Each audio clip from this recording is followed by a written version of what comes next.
Hello, Torst. We're gonna wait a little bit before we go deep into this. It's gonna be a bit of a special stream. I'm also all alone at the studio, so this is gonna be interesting. I don't know how this is gonna go.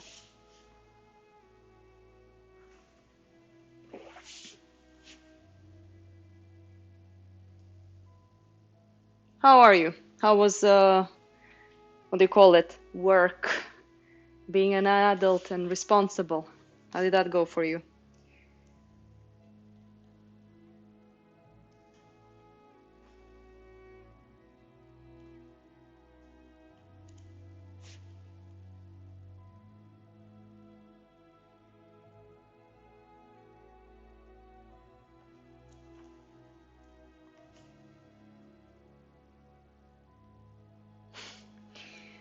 I know what you mean. Sometimes when I paint and draw and I'm not in the mood for it, I feel like it's my fault for not giving the best I can. I know the feeling.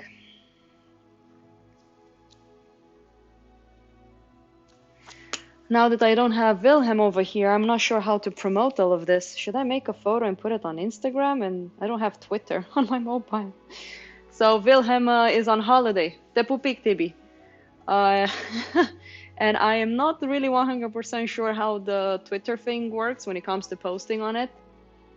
So we're just gonna go with the flow, and whoever joins, they will join. So basically today we're gonna talk about the figure.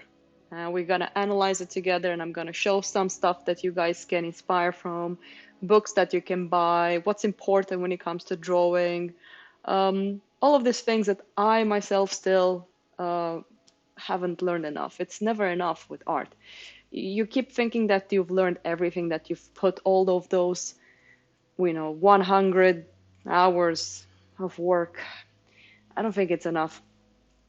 I'm one of those artists that can't pick a style. I just love experimenting so much. But for example, I'm going to have a workshop, the figure pose down in Skåne at the Swedish Academy of Realist Art. And I told my colleagues down there that I'm going to make a live stream today about, introduction to the figure course. And for just 5 days, I can already tell you that you're in for some fun. It's a lot. I basically have 11 years of continuously developing my perception of seeing things, technical parts, materials and how to use them, aesthetic, concentration. It's a constant meditation on how to improve. Schools like the Swedish Academy, what they usually do, and I keep repeating this, but I'll repeat it again. When you go, like, let's say 3 years to Swedish Academy, 4 years to Florence, I don't know, 8 years to the Repin Academy in Russia, it doesn't matter. Oh my God, how do you take away the sound from that subscribing button? Oh, where's Wilhelm when I need him? I have no idea how to do it, guys. Um, uh, I don't know if we're gonna get subscribed, but oh wait, Astral Blood, thank you for subscribing. That's actually a subscription. I forgot. I always confuse which is following. Some of you know how Twitter works, so I can lower the volume on that one. Okay, I'm panicking now. Um, God damn it, Philham, where are you? Where do I go? Here maybe? Music. Follower alert. I can take it away, but if someone subscribes to me, I will not see it when you do it. I think that will be fine, right?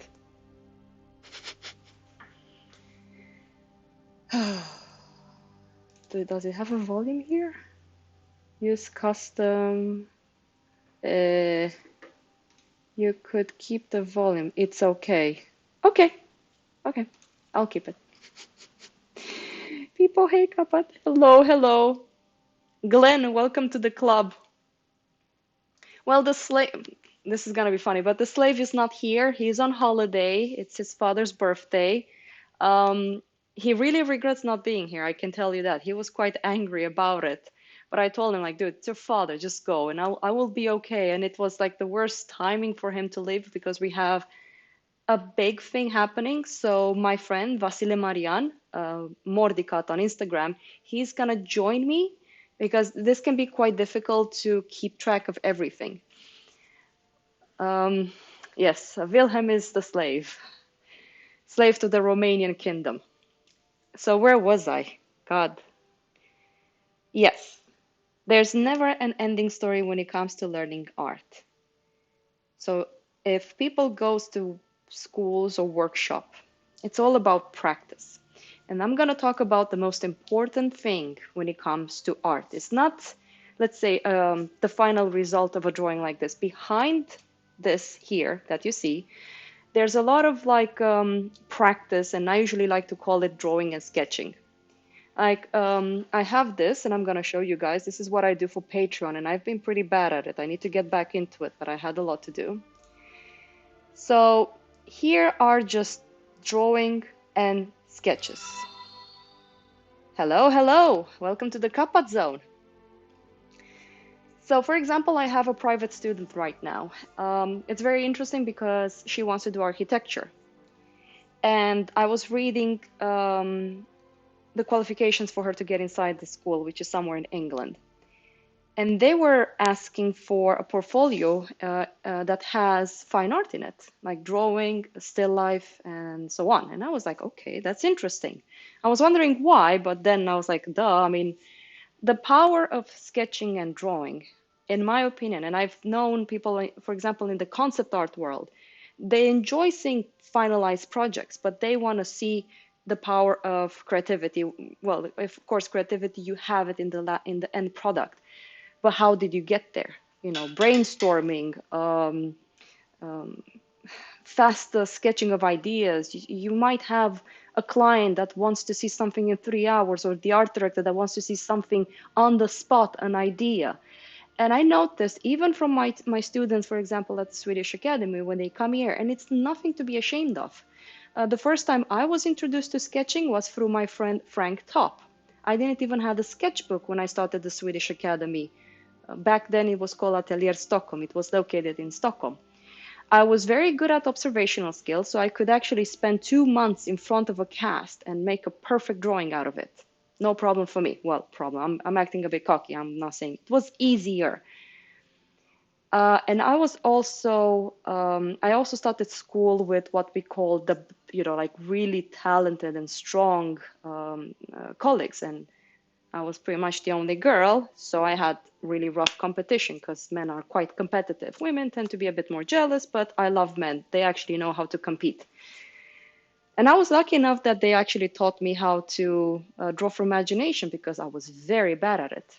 So I was trying to sketch and draw, and I was very, very bad at it. I said to people on Patreon that I'll find my old sketches and show them all to you. I was bad. So I had to improve somehow. So my friend Frank, he gave me a homework. So he got me a A4 Moleskine sketchbook. I don't remember if it was the A5 or the A4. And he told me to just draw and sketch. And he observed me on how I love men too. Yes. And Frank noticed that I was too fast, and I was getting angry that I couldn't actually build up something cool, right? And he said, before you actually speed yourself up, you need to slow down and just get accommodated to this mannerism, to this way of drawing, right? So he said, spend 3 hours on this portrait in your sketchbook.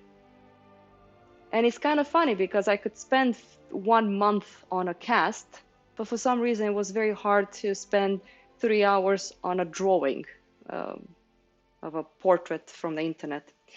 And of course, I was very young and selfish, so I wanted to pump those images on Instagram and Facebook and get those likes and those views, right? I was really obsessed over that. So, yeah, I think the drawing part and the learning how to sketch helped me tremendously. I will show you all of the sketches, and then I'm going to show you guys my very first figure pose that I did at school. So let's just go through this one. So for example, these are like, I think this one was done on the live stream with you guys. This is just me at school. before I went into, I don't know what calculations I was doing there, but um, I was supposed to go to teach the students at the school, and I wanted to warm up. So every morning for like 20 minutes, I was warming up, and I didn't have paper. I just went and bought this 20 crowns Matematica, Kaide Matematica, whatever you want to call it. So I was using a pen. But this, I kept telling my students, but of course they're stubborn, and it's my duty as a mentor to ta ta ta ta ta ta ta their head until they get it. Every morning, 20, 30 minutes, please, even 15 minutes, do warm up. When you go to the gym, you don't start squinting 200 kilograms, if you can, no, I'm exaggerating, 200 kilograms. You do a warm up. If you have that much patience with your body, have patience with your mind.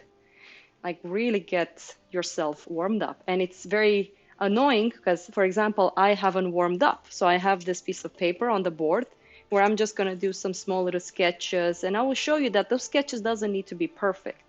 You can make very bad sketches, but it's again a warm up. These ones I consider them more drawings. They're more finished, finisat. I need to spend sketchbook. No, Torsten, just get the math. You don't want to care because as soon as you buy something that's very expensive, you're like, oh my God, it costed me 20 euros the sketchbook. I need to do something cool. Get the shittiest sketchbook you can and the most horrible pencil you can, if that's the case. I mean, most pencils are very good. And then you won't feel that pressure that, oh no, I need to make perfect drawings because the sketchbook was expensive. And that's what I see with my students. They have this moleskins, fancy Stratholm paper, and then they see me drawing in my math book.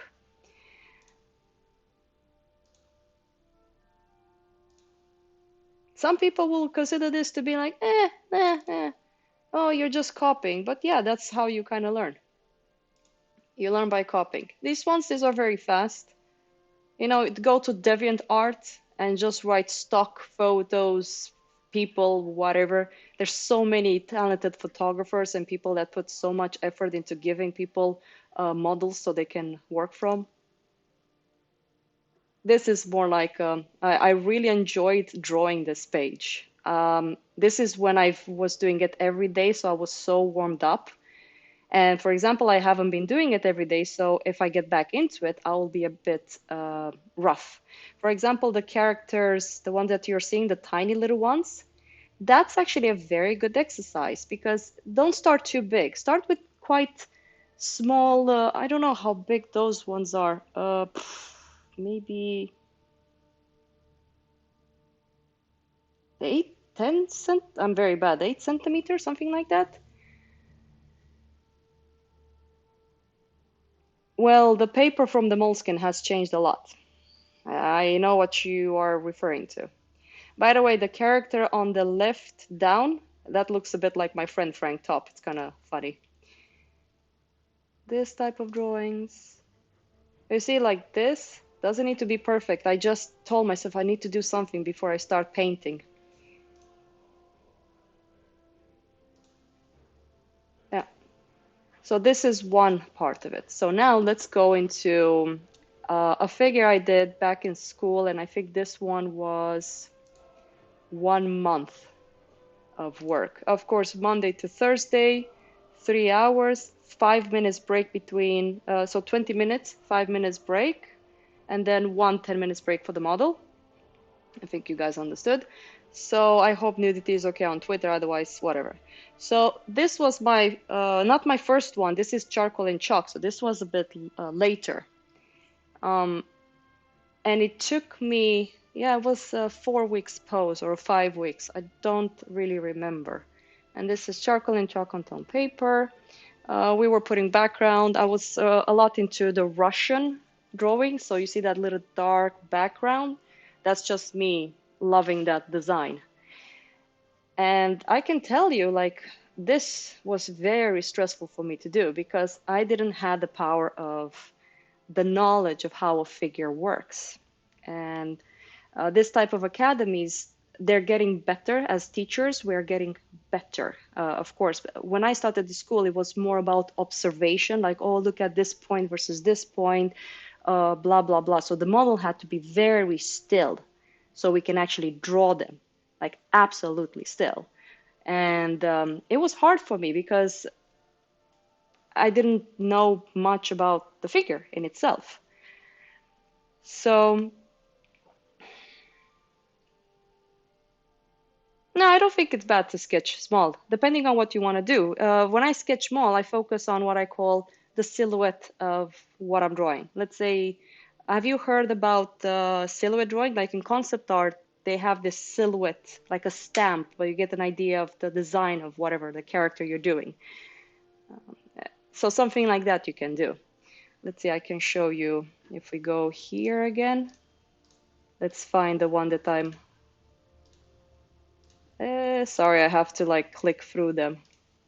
No, this one's. So if you look onto the little characters over there, that's like an idea, you know, to get some gesture, and it's so simple, but it has the essence in it. So yeah, I think drawing small is quite fun in my opinion.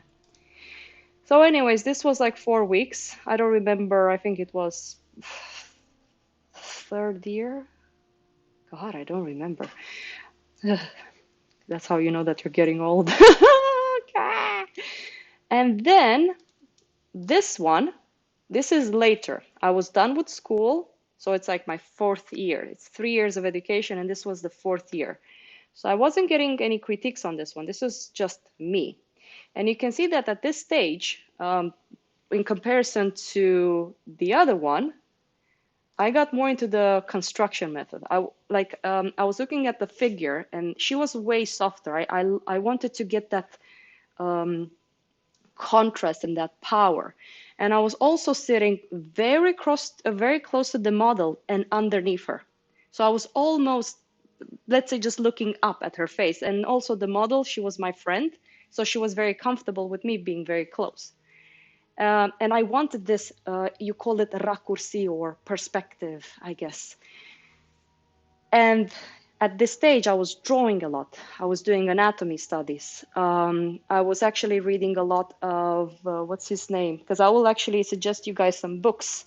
Dynamic Figure Drawing by Bern Hogarth. He said some very amazing things. And I will actually show you what. Book Important Torso. This one here. So, here's the thing. When I start the figure, the most important part for me is what I call the core of the body.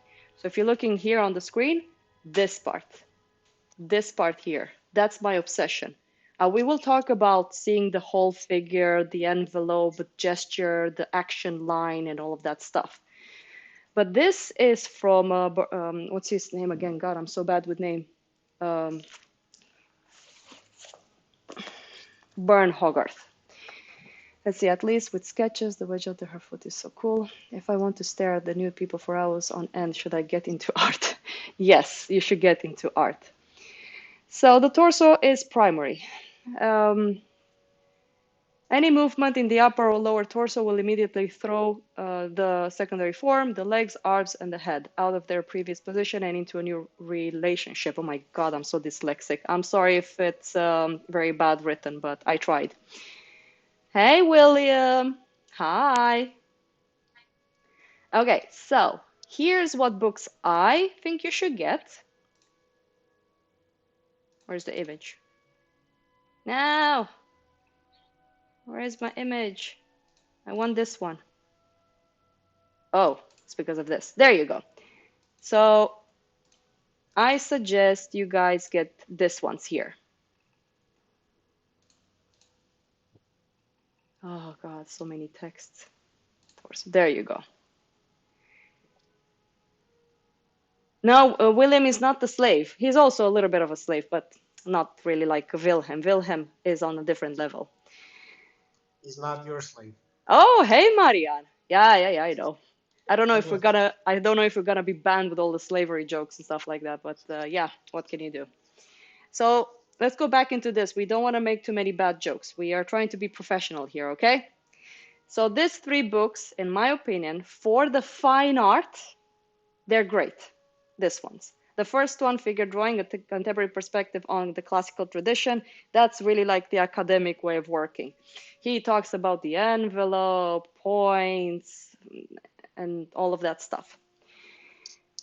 And then the books that actually really forced me to understand the human figure are these ones. The first one, Figure Drawing Design and Invention, is what I call the Bible. If there's any Bible in the world, that's the one I love. And then, of course, Barn Hogarth, which kind of opened up my mind when it comes to the core of the body. That was like spot on for me. It made so much sense because the human is very complex. It has so many shapes. And I have some texts from this book that are very, very interesting to read. So, for example, what to know. Come on, show yourself. Why don't you want to show yourself? Because of this. There you go. Figure drawing in depth is accomplished with ease and authority only when the student becomes aware of the characteristic body forms. He must train his eye to see three kinds of forms in the human figure: ovoid forms, egg, ball, and barrel masses; column forms, cylinders and cone structure; and spatulate forms, box, slab, and wedge blocks. These three kinds of forms should be distinguished from one another and studied separately according to their individual differences. And this comes from Hogarth's book. So for example, when we're looking at this figure, the first thing I see is three-dimensionality, because I understand the idea of cone, but we will also talk about the importance of shape and simplification of form, and the difference between shape and form. That's something that is very important, in my opinion, when it comes to drawing what's in front of you versus, for example, imagination drawing. Imagination drawing is a different type of skill, which I'm not very good at, but I'm hoping to get someone that is very good. Henrik Salstrom, if you're listening to this, prepare yourself, and just film him while he's doing it, because it's so fascinating to see people draw from imagination. I'm always in awe when I see that. Let's be professional, sorry. And after this, so we understand what's important, we understand the fact that the torso is kind of like the main core. Take example, a ballet dancer. The core, right? You think about the core. The way you just move your body, the legs has to balance that because you don't want to tilt and fall. So let's say that you draw this one and you kind of get an idea of where you're going to place it on the paper. You get a feeling of the core of the body in relationship to the top and bottom. The only thing you need to do is understand the core, and the rest has to follow because you're balancing everything in relationship to that part. If you're drawing from life, it's a human being and it's moving. You either shoot the model and he will never move, or you have to understand how the human figure works. Even if it's in a little bit of a position, you have the ability to look, analyze, and make it functional on your paper. And this is one reason I love understanding the figure in this way. Makes it easier for me to work from life, even though the model is completely in different, not different position to the extreme, but it's like those points are not lining up. What should I do? Well, adapt, improvise, survive, all of that stuff. So then we have the torso is primary, and then secondary are the legs. So that's one reason I said the core of the body, the hands, my God, you can draw this guy without the hands and then invent different hand gestures. The only thing that changes is, well, a little bit of the balance of the torso, depending. But if I stand still and I just move like my arms, there's a limitation on how much I can move them, of course. The only thing that changes are the muscles. We have a lot of muscles that connects the arms to, let's say, the torso and blah, blah, blah. So I'm not going to get into the muscle. That's a little Matthew thing over there. I'm not qualified to go into all the definition of muscles. So we have that one out of the way. So we've went through text and images. Yay. Let's go back to the Julia figure pose.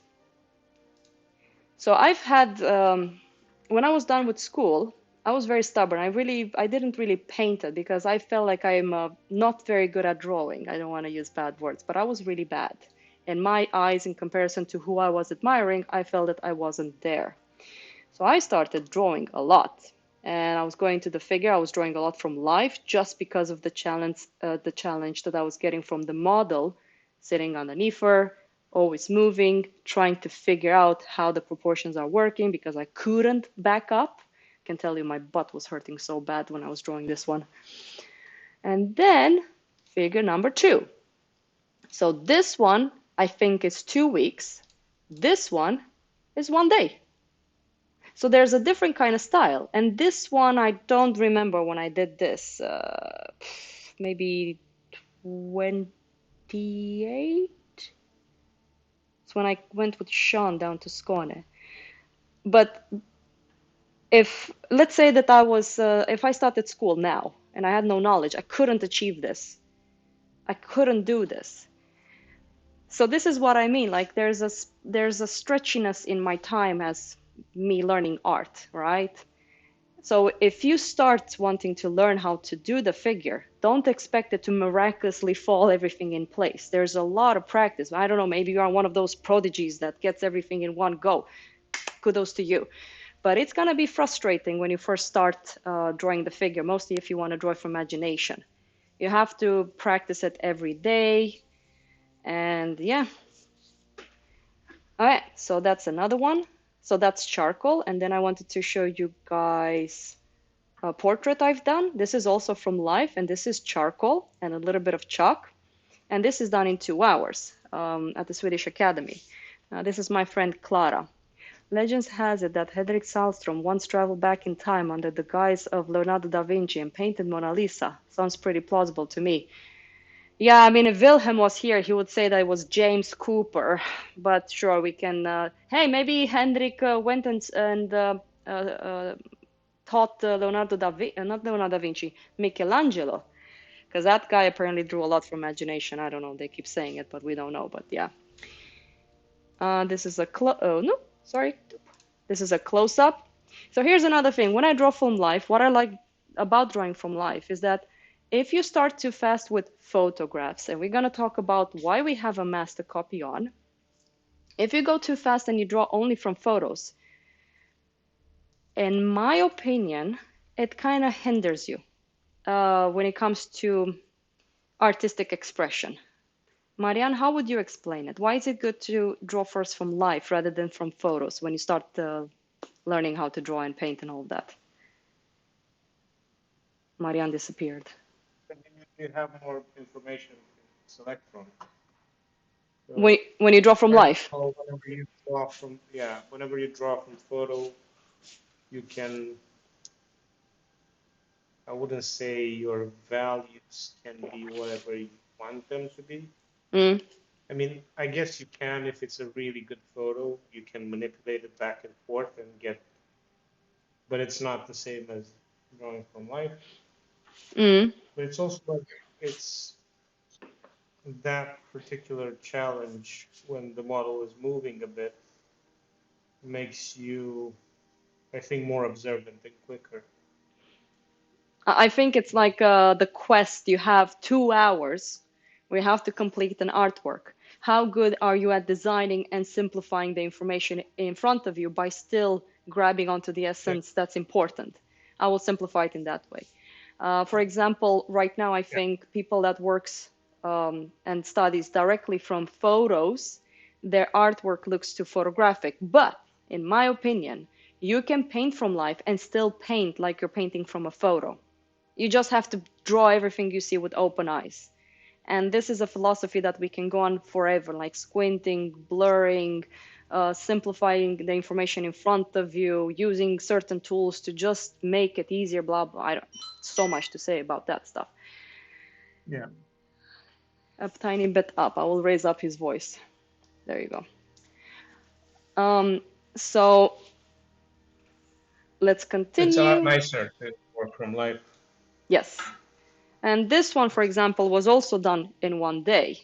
So again, like the essence of it, what you want from it. And she was moving. I can see now when I look at it, I can see mistakes when it comes to the feature in relationship to the ear. The tilt of the ear is not corresponding properly with the face.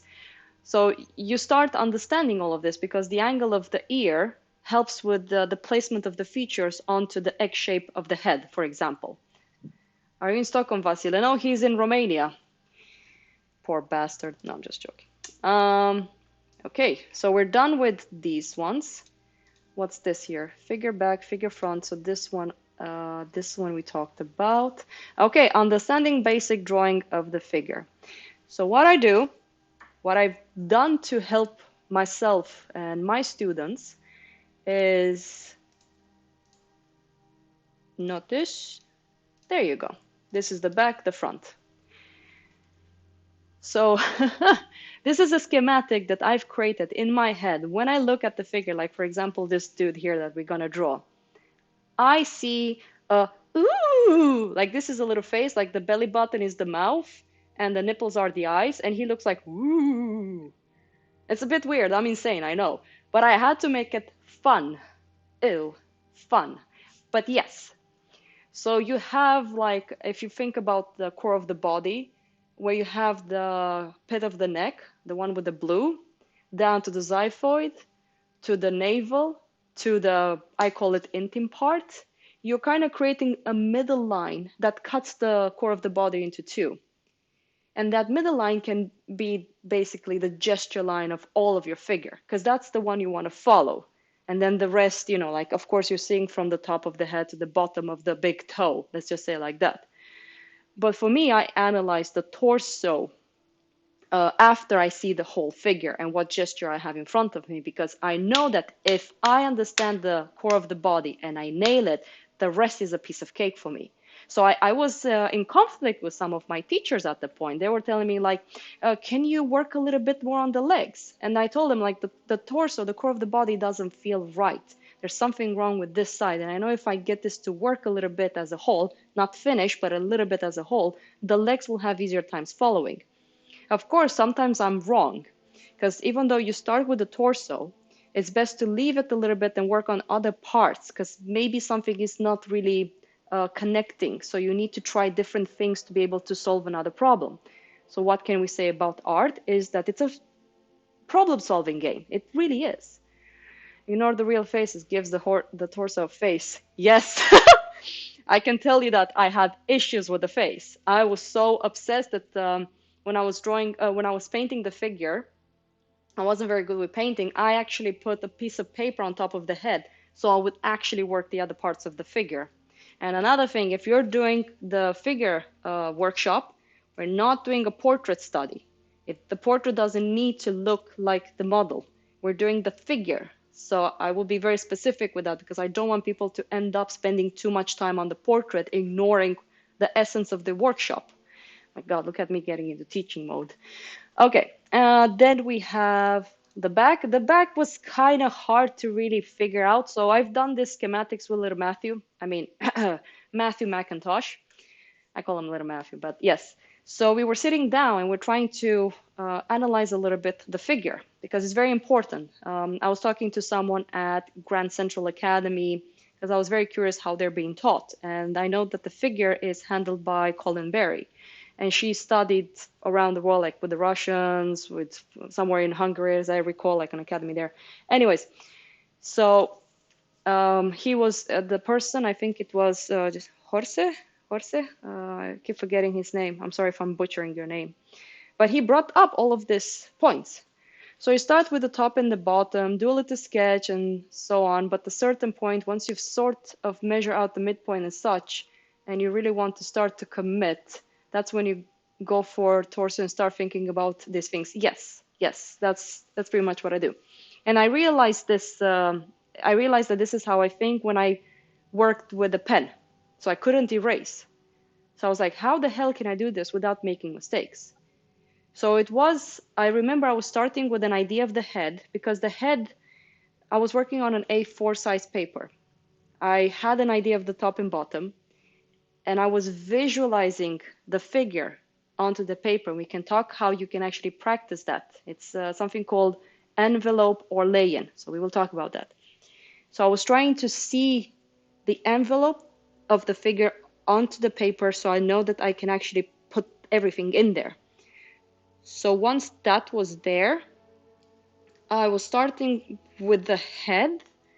I wasn't completing it. And then when I got into the pit of the neck, there I had to like really commit. So I was like really focused to really get the torso to work. And then the rest was just following. So hard to explain. I have to maybe do a demo one day.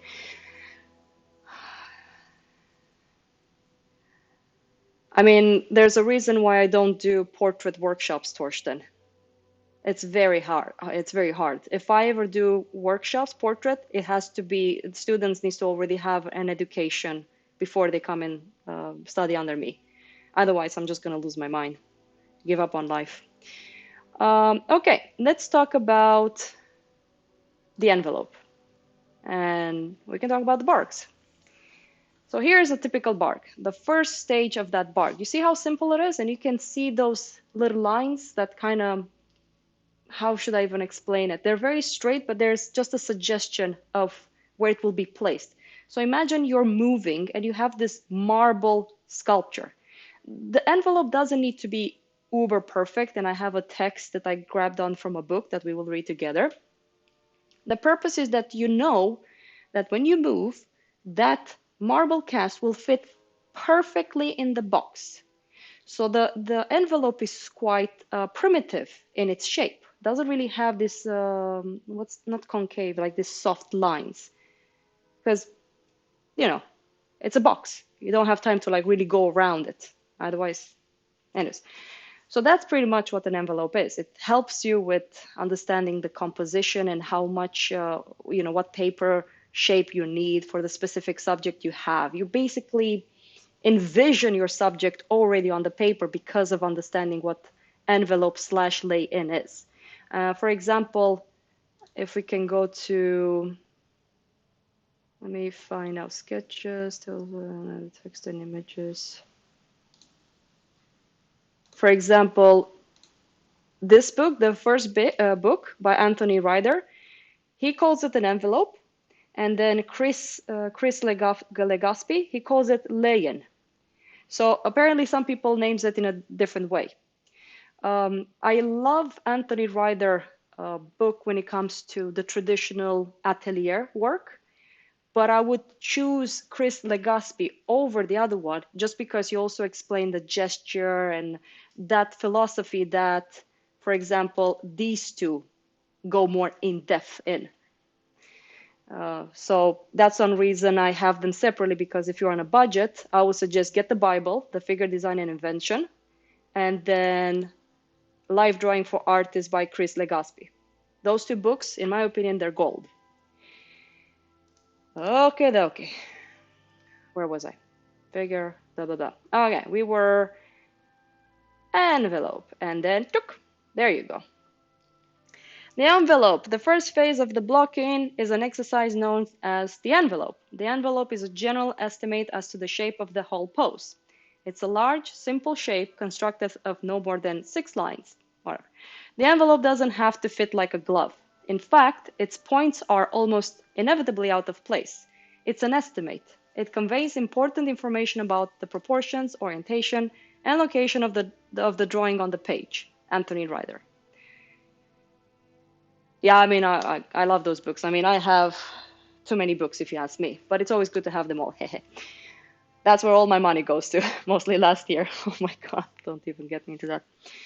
So when we're gonna draw this sexy beast over here, we're gonna approach it in that way. Even though now, as the artist that I am, trust me, I would not actually approach it in this way. I would just go for it because I already see it on the paper. And I remember talking to a senior art director at DICE, the previous one, and I asked him, like, how do you know how to do this project? And he said, I already know the end result. I know what I want. Of course, there's changes on the way because art tends to be like that. You kind of find solution while you're drawing or you're painting. And like I said, drawing for imagination is a different story. Then we have what we need to also understand in the fine art world is this. And I think I forgot to put the other ones. Whatever. Lambert value scale. That's... Didn't I forget?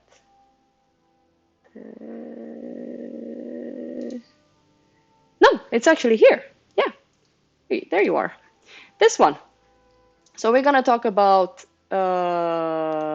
this one first before we go into that one. This image is from Dorian Eaton's Shadow Course. I always, I always butcher the workshop he has.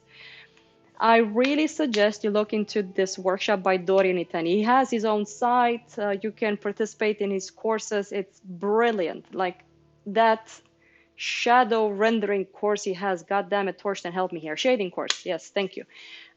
It's phenomenal. I mean, the first thing we see when we draw is light. And what does it do?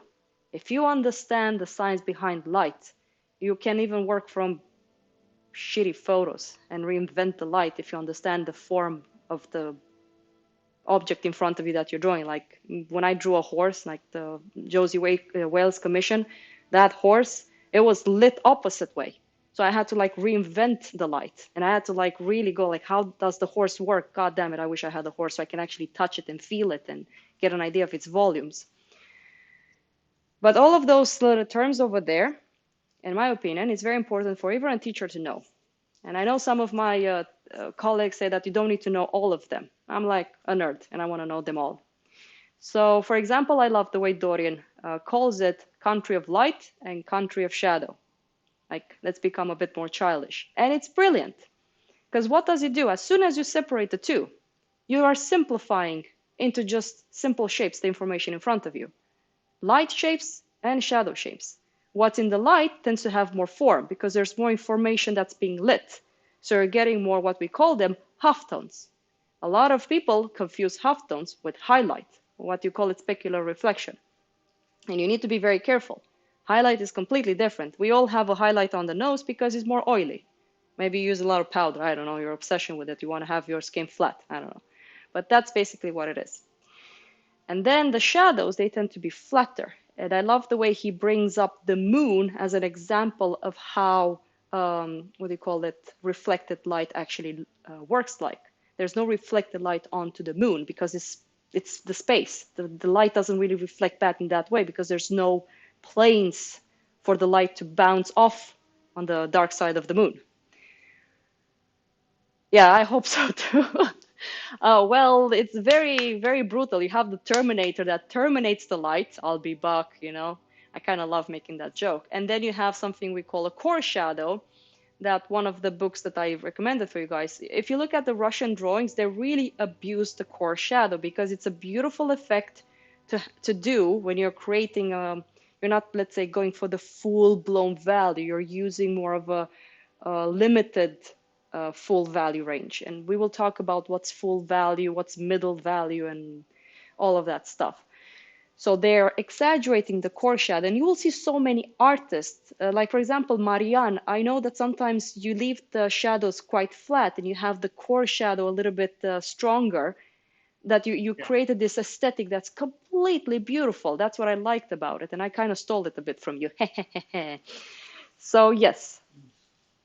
And then something, I was actually shocked when I saw the word penumbra, because I thought it's a Romanian thing, but I didn't understand it. And penumbra is like that little diffuse, like if you look at the cast shadow in the middle, depending on where the light falls, the light has a bigger intensity, and the further away, the more it loses its intensity, so it becomes more diffuse. And we're going to talk about something, I forgot his name, but I didn't put up his picture because I thought that we can take that in another stream. I don't want to give you guys everything because we need to also draw. Damn it, and I just used the term today with William. Not intensity of light. Can you describe it? So for example, where you have the center light, that light won't be as strong as where the light doesn't hit. It's like levels of intensity of light. Damn it, what was the word for it? Băi, Teodora, parcă zici că...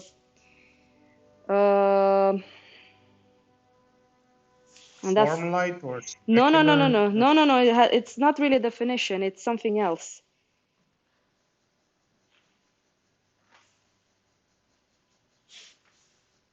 Okay.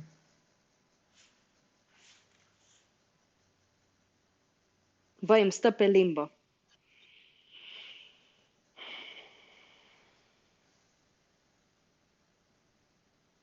Is it something that happens in the highlights or what? In the It's light the way area? the light falls onto the subject. You have the brightest spot, and what's on the brightest spot will not have the same intensity as, let's say, the right down corner. So it's such an important term because this is something that beginners always miss out. It's not called intensity. Are you talking about bounce light or what? No, no, no, No. no, no. It's not an effect in that way. Ah, Yeah, but you said it doesn't have the same intensity as the bottom right or left, or what do you mean by that? uh, maybe I'll remember it. No, but what do you mean? Like I'm if you trying to. for example, if I know that your the stream has a bit of a delay.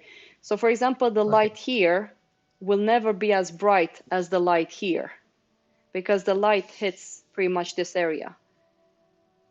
So there's levels of intensity, so you need to keep that under control. And I remember Kale from school bringing it up. Stephen Bauman, or whatever his name is, he's also talking about that. It's a very important thing to constantly remember. It's not like it has a specific name. It has a term. Oh, are you talking about like relative contrast? What?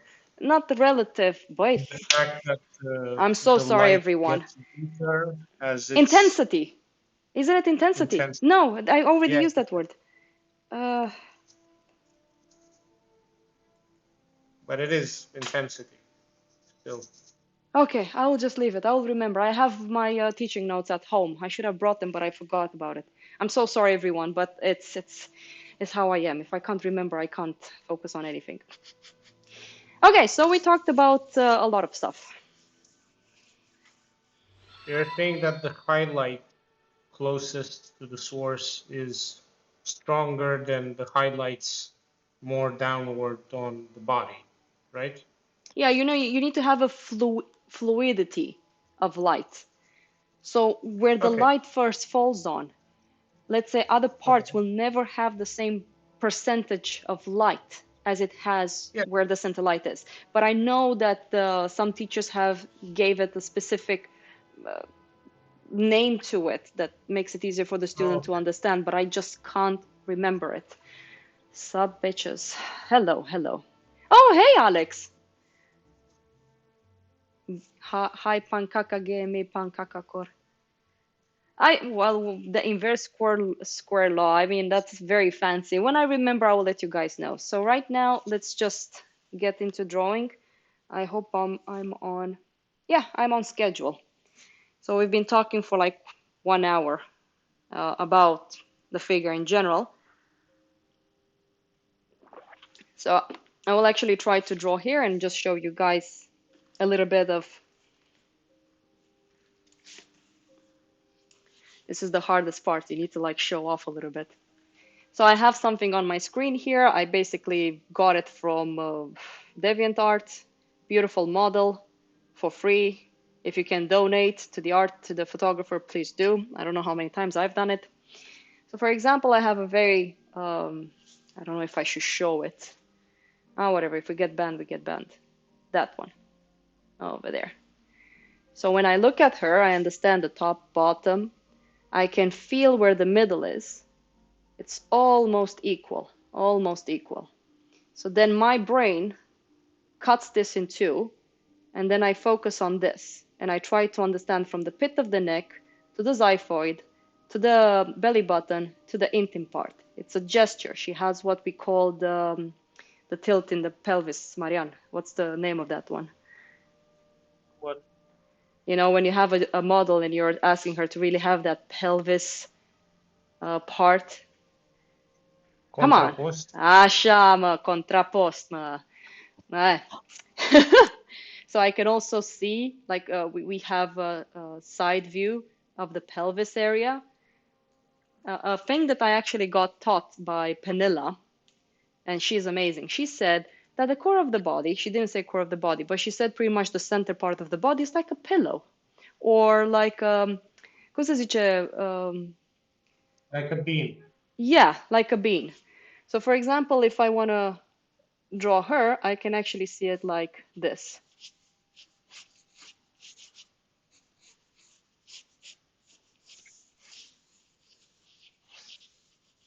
Then you have, I think you guys can see it. So this is a bean.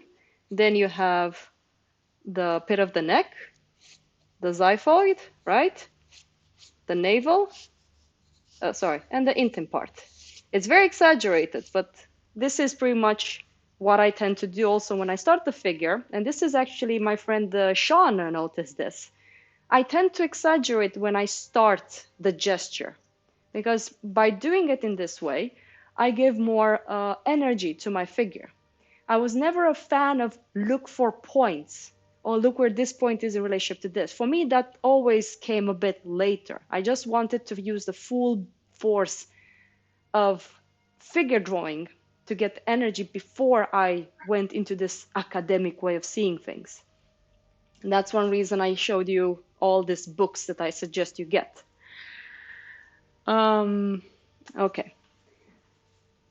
So anyway, something like this. And then, of course, this is the bean. And then I always love doing the, I think, cum se zice, sac cu cartofi. Cum se traduce asta? Back. Potato bag. Potato bag. Yeah, yeah, you know when you're putting the potato in these bags, and you can also do it like this. But we can actually just look at it as almost like as a pillow. So over here will be the head. So again, you have somewhere over here will be the pit of the neck. So we're seeing this side, middle line. Somewhere over here is the navel because, you know, you have the torso and the pelvis. They're kind of almost bending together inwards. And then here, the intim part. Yeah. Let's see. My favorite one was always the back. I so enjoyed doing the back because the back always has like a lot of shapes on it, like the way the back curves. So it was always a bit of a challenge for me to do.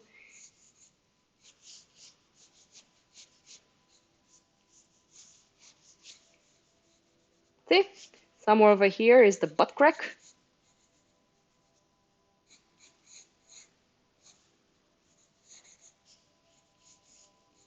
We have the scapula, and this I learned from little Matthew. The scapula is as big as your, I think, from where this point is down to this. That's how big your scapula is. And if there was no muscles, the scapula would just fall off.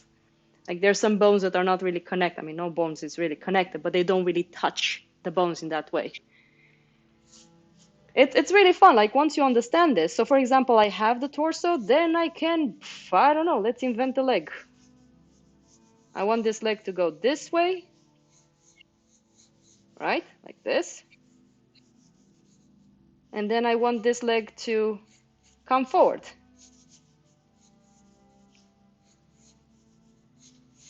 Like this. So you can really play with it. God, this is one reason I love the way you can simplify things. Core of the body, man. I keep telling people, fucking get that thing and you get it. Anyways, sorry, professional.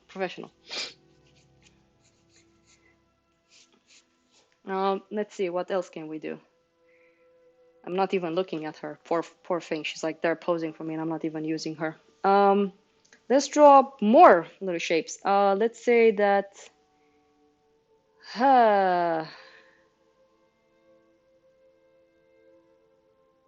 Kitty, I don't know. You go. I mean, we're gonna stream all the way till 9 o'clock. You can come back. We can look at it later on. So don't worry about it. Side view is usually the easiest, but I always say that it's easy, and then for some reason it doesn't work because you have the spine.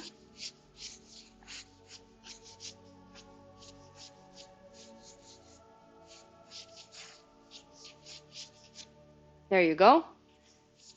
Then you have coloana, Coloana. Boss, Coloana. Spine? Fine, you already said it. Ah, yeah. And what I like, Panila said that between the torso and the pelvis, if you make a fist, it's usually that much of a space between them. So that was actually fascinating. I was like, okay, we have a bit of a separation because when I was a student, I never understood the volume between torso and pelvis. And there's a difference between male and female when it comes to the bone structure. Like women have a wider pelvis area, men they're a little bit more flatter. It's very interesting. So I always made like a blending of a gender all the time when I tried to draw either a male or a female. It never worked. It never ever worked.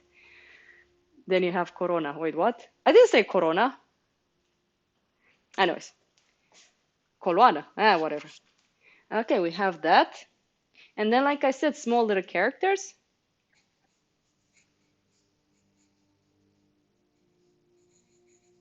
Oh, I need to get a bit closer so you guys can see. Eh, tiny little characters. There you go. So you see, like I tend to do this. So first thing you can start with. So right now I have an idea. I want to really get this intense perspective in here, right? Then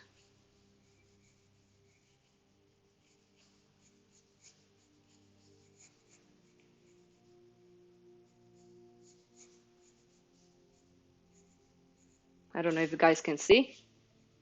And then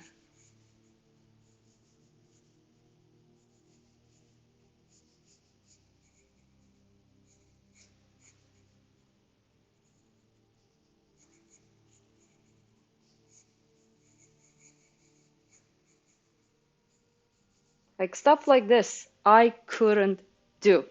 I remember meeting Alex Negra in Bucharest, and I remember asking him to draw for imagination, and I really lost hope.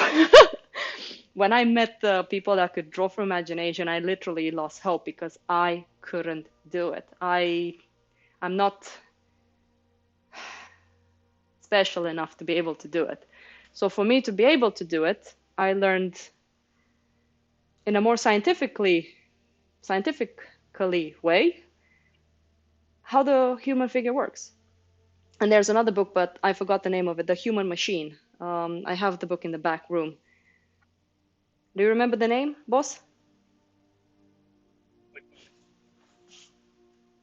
I'll be Are right you back. talking about the Bridgman book? Yes, yes, Bridgman book. Okay. I love the fact Okay. that he calls the figure the human machine, and we are machines. And the more you think about it in that way, the more you start understanding it. Like, Torsten, you need to understand aerodynamics for cars. It's pretty much the same thing with humans. We have a certain understanding on how to, place ourselves. Like when I do this, right now my legs has We're to. talking about the mechanics of the human body. Bună, Christina. Hello, Christina. Yes. And that's the beauty about, I was just stubborn, but only recently I started drawing from imagination using the method you talked about. Okay, Alex, let's not be meany to the people. Okay, imagination drawing. I know people that draws from imagination, but they will always prefer to have references. Because when you only draw from imagination, in my opinion, even Kim Jun-ji talks about this. He has references like elephants and stuff like that when he does those ones from imagination. You don't want to limit yourself because the human mind is limited to a certain extent. Like machines, they always need to be updated with information to be able to develop their programs, zeros and ones. The same thing goes with the human mind. So people, don't be afraid to use references. For Christ's sake, use them as much as possible. Use them smartly and honestly, and then you will see development.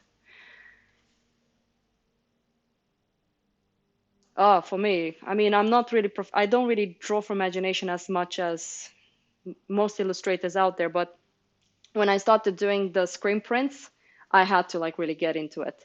But I also started learning 3D because the scenes are so complex. I'm painting them in oil. It's more of the fine art. So I was like, how can I keep it fine arty without going too illustrative, which I don't know if I'm doing it right. It's very complicated. So I don't really draw from imagination. Mostly when I have to paint Clint Eastwood. I mean, yeah, draw Clint Eastwood from imagination. Good luck with that. So yeah.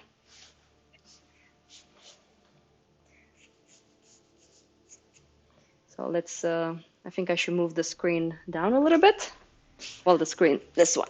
Let's just, let's just draw here. We're gonna draw someone that, so we're seeing them from below and he's sitting on a plane like this. So we're seeing him from above. Ah, copy me, my children. Draw a cube in perspective, using not 2 points perspective, but 3 point perspective. This is actually an exercise I give to everyone. How good are you at perspective? Do you understand? I call it the logical perspective versus the artistic perspective. You can create your artistic perspective, because of course perspective itself is very complex. I mean, I wish Miles was here. He would explain it to you. Oh, Wilhelm, who is that? Oh, thank God he's not here. Ugh. I miss my baby. No, I don't miss you. Go away, Vil. Wilhelm is in the chat. He's the one that's crying. But yes, everyone, draw a cube in 3 point perspective and see how good you are at that. Because I noticed for me to be able to draw the stuff that you've seen, I had to understand perspective. And if you guys are watching the Kim Jun-ji interviews and stuff, that person sees fisheye perspective. He's on a different level of craziness. She misses you so much, and so do we. Yes. I don't know what I'm gonna do, Vil, when you go and study. It's already... What do you say, Marianne? I'll be right back. You see, everybody's leaving me. Marianne is leaving. Yeah. Is it because I'm getting old and I'm not hot enough anymore? Ugh, what can you do?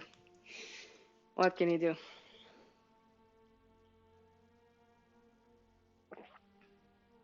Well, I have good people in the chat, otherwise I wouldn't be able to make all of these jokes. Okay, well, jokes, that's what I wish they were.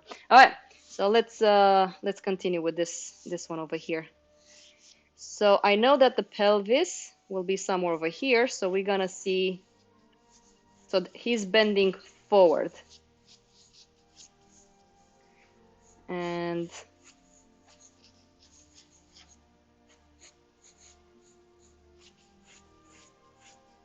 so you see, I'm like focusing more on the core of the body, getting an idea.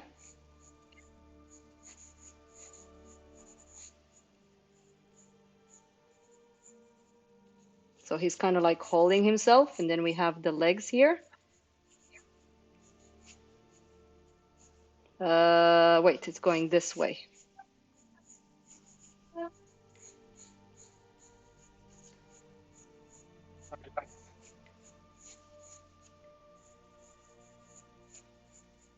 I'll be back. I'll be back.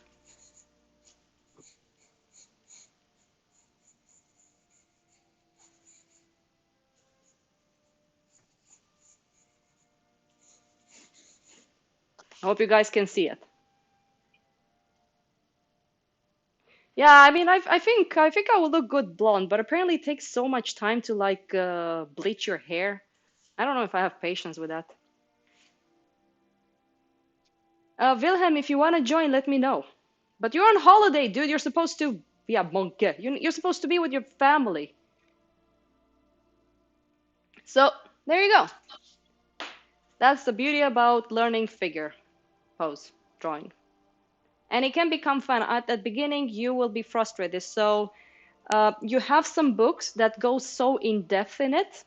And here's what I suggest for beginners, because I think this is important. Just a second.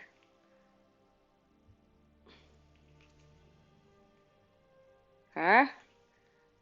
Okay.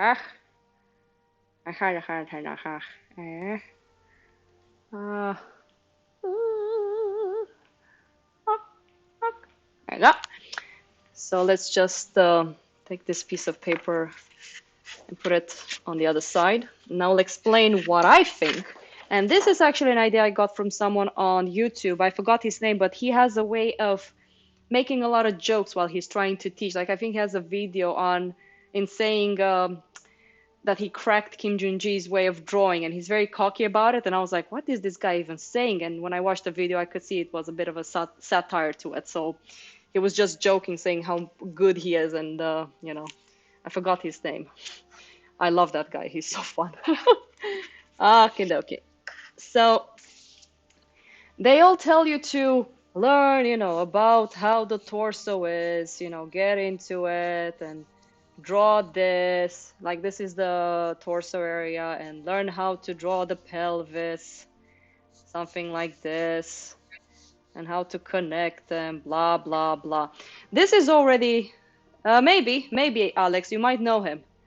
He's really fun. I love him. I would love to talk to him one day. But he was talking about this, like, oh, all of that complicated stuff, and he's like, you know what? Bam, boom, a torso. No, not the torso, like half of the body, right? Bam, add some legs over there. Wow, right?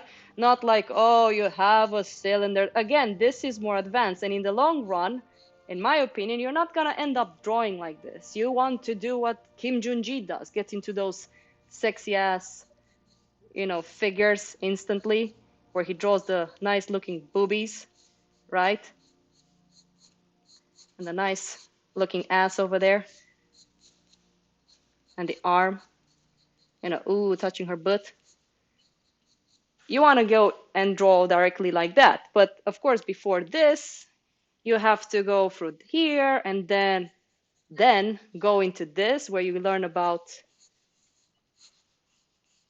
cum se zice, forme concave, concave forms and all that stuff. Oh, when I get home, before I go to bed, because I'm gonna be mentally break down when I get home, I'm gonna watch some of his videos just to laugh a bit. Any other questions? Do you guys have any other questions for me before we go into the big dude? Because we're gonna draw this handsome man over there. Damn, what a beard. Such a beautiful drawing. I tried so hard to find a big resolution of this one. It's so beautiful. So sensitive, good control of edges. Nice how do you call it, like half tones. Look how nicely the shadow shapes are simplified. Oh, you guys can't see it, but we will analyze it. I think I can put it. Let's get banned. Whatever. Nobody has time for that. Image. Let's see if I find it. Browser. Where can you be, my little picture? Desktop. Figure pose. Streamer. Where are you? Where are you? Ah! This one. This is I think I can, Stephen Bauman. If you want to be a Patreon, I really suggest of him. He's great. So something that I'm always on the break. Let's see. Consistency of light. Now it came to me. So the thing is that if you look at this portrait here, and this guy is so, please be gentle with Twitch. Yeah, I know. So for example, you have a value scale, right? So of course for example, in the picture where he's showing that little line, you will never have the same light intensity as, on this right side of her cheek, because you have the center light, and then you have consistency of light that envelops your subject. And this is so important if you want to get good looking whatever subject. All right, let me find that picture. If you want to get a good sense of light. Yeah. Consistency of light, that was the word I was looking for. That's the word that I was looking for. Yeah. That's the Okay, I'm not gonna give this to the people that will come to my workshop because this is ridiculous. I think it's because Christina is on the stream and I always make stupid jokes when she's on.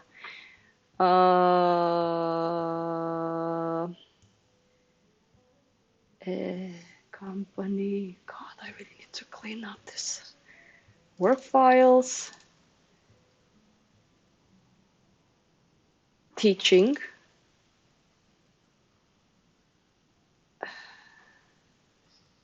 There you are. There's my boy. There's my boy.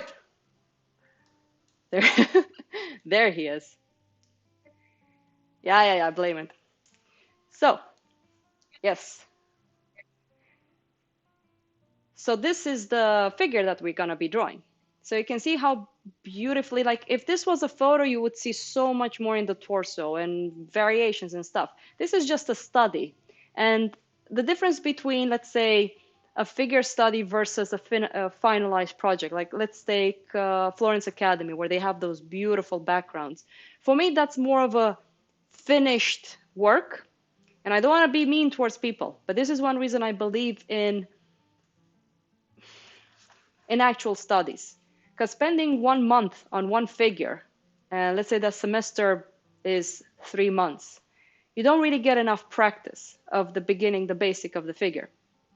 So I always, I think me and my colleagues at the Swedish Academy, we were very like, let's do it in this way. So people like, we got students with zero skills and they've improved so wonderful because that's what they need. They need a lot of practice with the beginning. Because, you know, in life, the way you start life says a lot about how it will go for you. So a good beginning is always good to know how to do. Kind of missing the dinosaur behind him, don't you? Dinosaur? What dinosaur?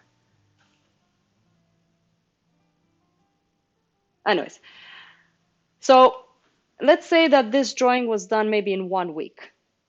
So imagine every week the student starts a new figure and they're trying to aim for this because this is all you need. And you just quantity over quality with practice.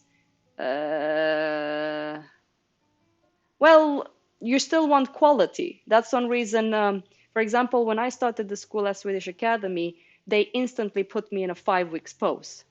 And I can tell you, that semester, I almost wanted to quit school. It was very hard. So then they changed it and they made the figures a little bit more doable for beginners. So I had maybe 2 to 3 weeks, which was easier. And the practice was about getting to accommodate yourself to the figure. And now the way they do it is basically when you do the barks and you go into the model room, you do 1 day pencil drawings and then you start your charcoal. So you have 2 weeks and the focus is not to get the final end result. Is more about accommodating with the idea of proportions, doing the comparative measurements, gesture drawings. You're still learning how to use charcoal, and charcoal is such a tedious medium, so you need to be more patient in how to handle it. So I think being put directly into like, here, put background in there, make it wonderful, it can be very scary, in my opinion. You can see a student that's very capable, go for it, but then you can't really follow a program in that way. You have to accommodate to each individual student, and then, okay, this guy has this much knowledge. Okay, I think we can give him a 3 weeks so he can really work on that side. This student, he's not very good with the basic beginning of a figure. We need to keep them more at the beginning stage so we can actually help him develop an understanding of, you know, proportions and anatomy or whatever. But it's not really, Huh? it's not really that personalized. Would be great. Mariana, I'm sorry, but we don't hear you very well. I said it's not that personalized, the curriculum. I know. I mean, no, every school has their own way of doing. I'm not saying the schools are bad, don't get me wrong. It's just that it is, for example, in my opinion, 3 years is not enough. I really wish that all artists will be able to do this, but you know, society is not really art friendly lately. So 3 years is most academies, 3 to 4 years, and then you need to look for other artists to keep studying, get scholarships and stuff like that, get a Patreon so you can keep studying. And there's an amazing interview that me and Wilhelm listened to. Wilhelm, if you're here, can you put the interview on with that guy? I also listened to the interview on Spotify. I forgot the channel with Wilson John. there's a cool guy that interviewed him, and one thing that Will said that he liked about this type of academies is that they were put to he was always doing fast drawings. This is the interesting part. He was always doing fast drawings. And then he was introduced into this project where he had to spend weeks and sometimes a month and more than a month on a project. And that's a different kind of mentality in itself. But he already had a practice of, basic drawing before he went into something so mentally and meditatively speaking complex. I always find hard to find which value assigned to the midtones and lights. Yeah, the thing with the values, and this also comes with practice. I mean, I don't think you're having hard times in that way. You're still trying to get an idea of how you can simplify the information in front of you. Because, for example, when you work with charcoal, you don't have color. So you have to understand contrast so you can give form into the light. Because if you actually draw the exact values you're seeing, that's one reason I brought up the Lambert value, which is very important. You won't really have that sense of light. And I have a very good picture to actually explain a little bit more of.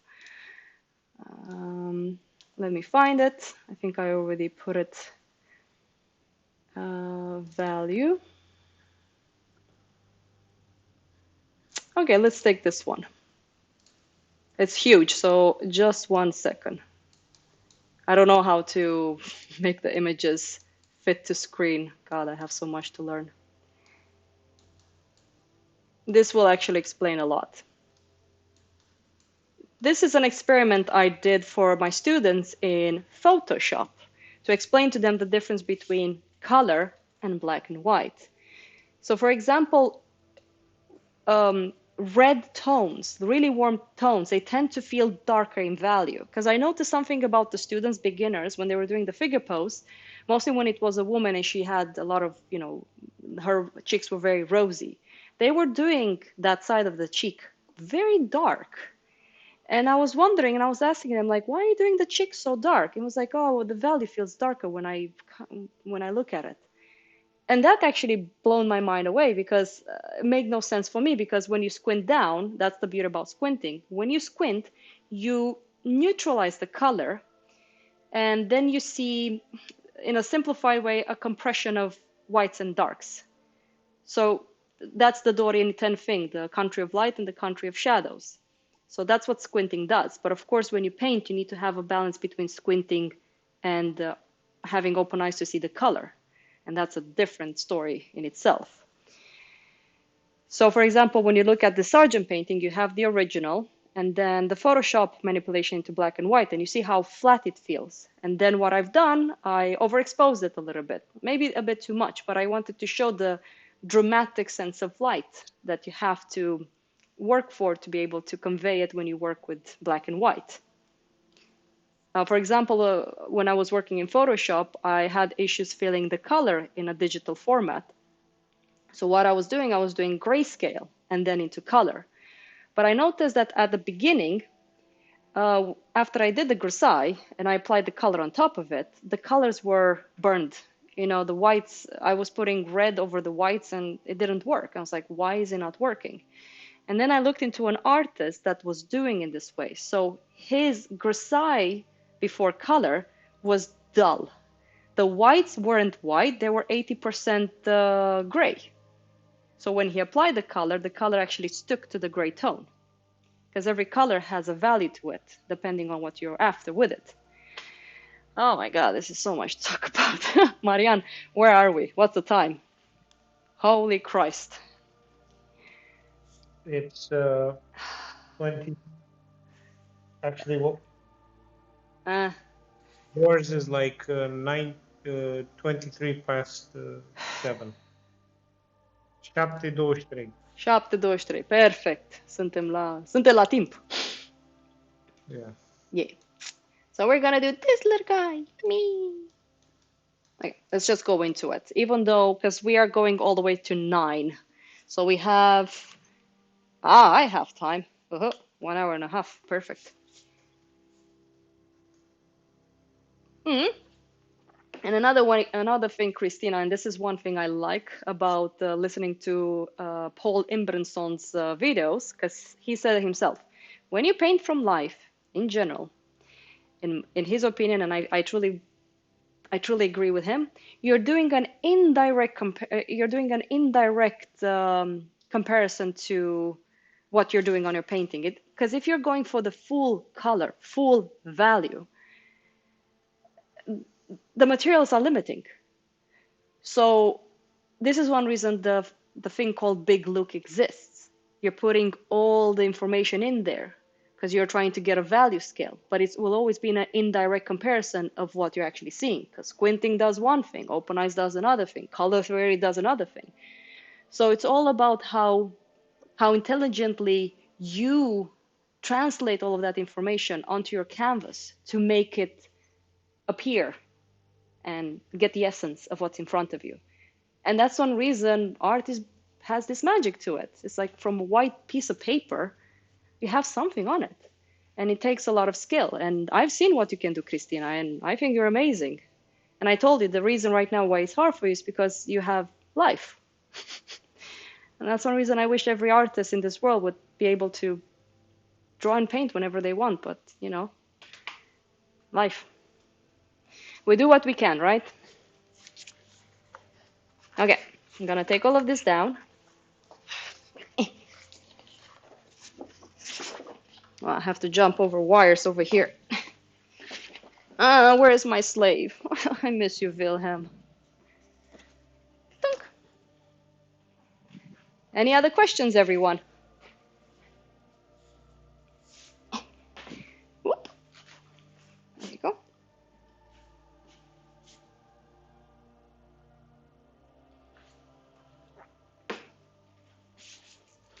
I'm always cute.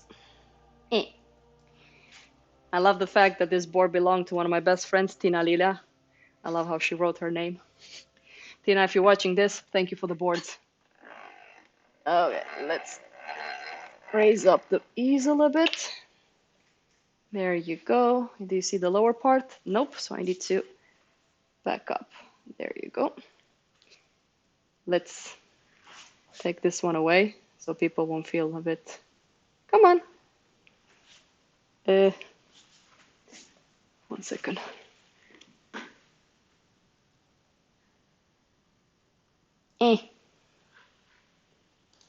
There you go. So, I don't need anything over here because I have my model over there. Another thing, if you guys are doing master copies, I suggest you print them out. Why? You don't zoom in.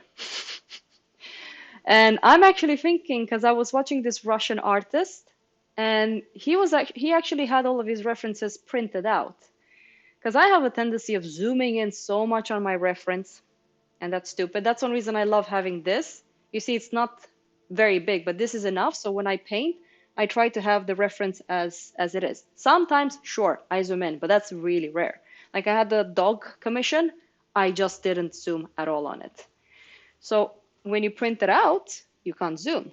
You have enough information. We're not gonna go for a finished result in that way. It might have a little bit of a tilt to him than what I see over here. I don't know. We're gonna look at it as if you would pose from life.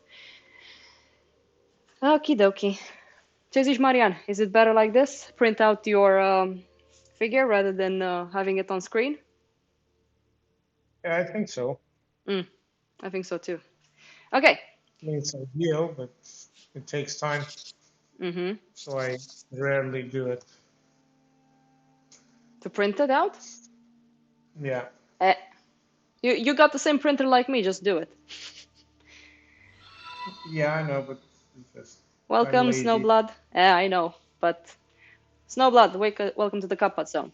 I'm gonna use this piece of charcoal. This is Nitrom, the yellow one, the Tombow, Jumbo, whatever it's called. One reason I love using this one than the hard ones is because it's a bit softer, and I can be a bit more fluid. So first things that I do when I look at it, I try to see the top and bottom. I have a very big piece of paper. I think this is 55 times 70 centimeters, so we're working pretty big. And now what I'm trying to see is the envelope. So for example, if you look at him, from here to here, I'm seeing 1 point. From here to here, another one. From here to here, from here to here, and from here to here. Just an idea. I don't need to draw it, but right now, for the sake of the stream, I will draw it. But I usually visualize that, and then it helps me. So, like that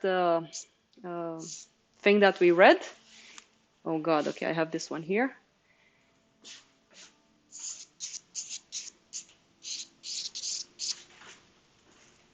Also, don't forget the Italian grip. I've noticed that students were holding the charcoal like this. It's fine, you can do it, but it won't be as fluid. So teach yourself to hold it from the tip, like you would demand the pasta to be done Italian style, okay? And because you're holding it like this, there's a certain flexibility. Now I'm tightening it up. Now it's more loose. So when I sketch, because I used to have a very hard grip, I don't push anymore. So I don't get what we call them shadows, because this is white paper. If I push too much and then You don't get ghosts, not shadows. Ghosts, yes. That TB, I really suggest you print them out. So you don't zoom in. You see the whole, the essence. The stylus pen, there's some stuff like stylus is like inking, right? Inking, right? That's a different kind of story. I mean, for example, you'll be amazed, but these ones, the typical big pen, they're very nice to work like this because they have a bit of a loose paste to it, so you can really get very loose lines. I've done it with this one. It's really fun. Oh, the digital stuff. Good luck with that. Right, let's just go for it.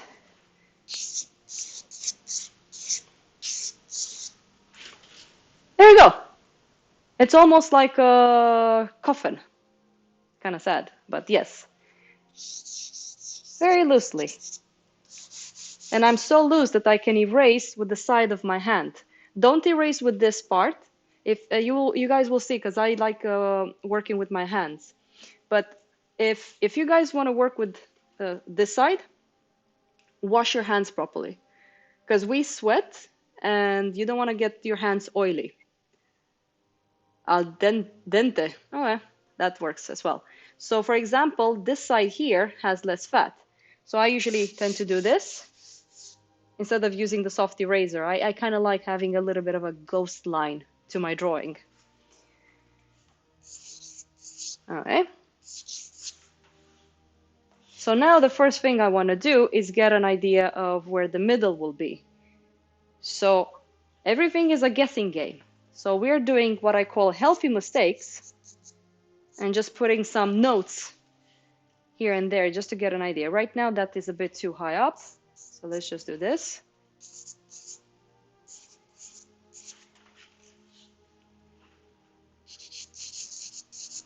So I'm sketching it whole. I'm not going to go into the core yet. I just want to find the proportions before I actually commit. Oh, so sorry. I commit to the core of the body.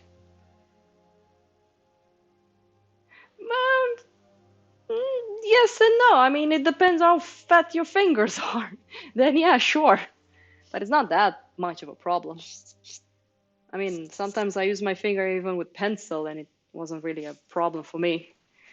But apparently there's a rumor at school that I have golden fingers or something like that, or magic fingers. I don't know if William is still on, but apparently that's what I heard.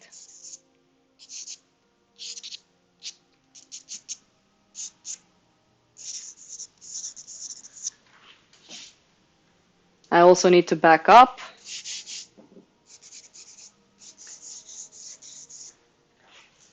The power of sketching. Sausage fingers, yes. And I think you guys noticed that some students do this with the leg, like they combine it as a whole, which is fine. I usually like to put like a little line, ploop, like that, and then ploop, like this. Because, for example, these ones here, they can kind of give me an idea of a gesture. That's not even there, but yeah, whatever. Now I'm gonna look for the middle line. So now in my head, I'm doing this. 1, 2, 3, because I'm trying to find where this one is. Because I also have a tendency of working too big. And then what you need is a barbecue stick. So you back up. I think you guys can see me. So imagine that this is your drawing from life. Make sure that your arm is completely straight. And when you hold the pad, I don't know if you guys can see it. You want to make sure that this here is completely vertical. You will have a little bit of a tail. So I tell students, listen, you will not be accurate 100%. There will be a bit of a distortion. Use common sense. So straighten up your back, put your arm, the other one here, so you know that you're straight. And then take the measurement from the top of the head to the intim part and drop it down. And when you do that, here's another thing. Don't tilt the pen when you're going down. Keep it as straight as you can because you're drawing from one point. You don't want to elongate the legs too much. So just try to keep it as controlled as possible. It's a little bit tricky because when you go up, this one tilts a little bit. So you have to find a way to keep it vertical somehow. Well, wait. Am I saying this right? Yeah, I guess so. Yeah, I guess so. Yeah, like for example, this will be vertical to you. So don't move it upwards like this. Just try your best. Yeah. That's straight. Yes. Oh my, he's a completely half almost. No, he's shorter in his legs. Oh, he's off my handsome list. Whenever you move, try to move from the torso, not from your head. Try to keep your head still. Yeah, because whenever you move your head, you also change the measurements, so it doesn't really help you that much. And then what you do, you go to your paper and you do the same here. Right now, I wish I can back up more, but hey, I can't because I have a. I will just tilt and die, but I will just nail it a little bit. So now I have an idea of my top and bottom and middle. Ta ta ta ta.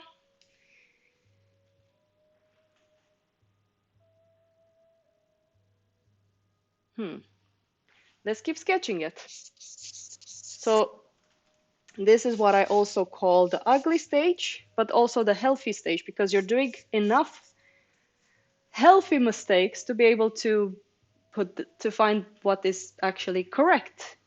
So I have students, when they start drawing, they go instantly and makes the line super perfect, like each little individual contour. I'm like, okay, more power to you, go for it. Let's see if you get the result you want. And some do, some doesn't. So then I tell them, don't be afraid of making mistakes. They're healthy, they help you.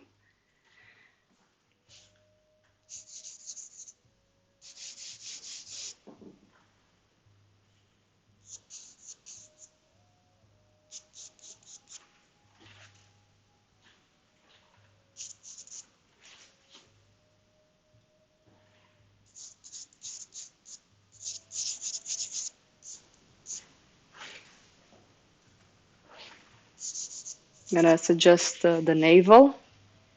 I'm gonna figure out the pit of the neck. So we're going for, I'm gonna try to put the image here on the thing. There you go.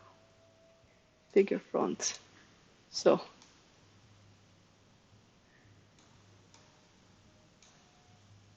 you guys can get an idea. So we're looking for infra clavicle fossa. So if you look at your clavicle bones, it's basically this little bump in here. And this little point here, this one is very good to see a distance from the, how do you call it, the pit of the neck to that little point. Because that little point connects you to the armpit. You can see it on this diagram here. You see the green parts? So you have the purple one, where you have the pit of the neck, infraclavicular fossa, and then the armpits. Goes down to the nipple, down to the on the left side or right side to the xiphoid, then down to the navel. So you have a schematic over there. Okay? I know my hair keeps growing, but I guess that's a good thing. I don't know where to put this one. Let's just put it. Hair? Not my head, the drawing. Let's just put it here for now, so people can get an idea of what we're working for.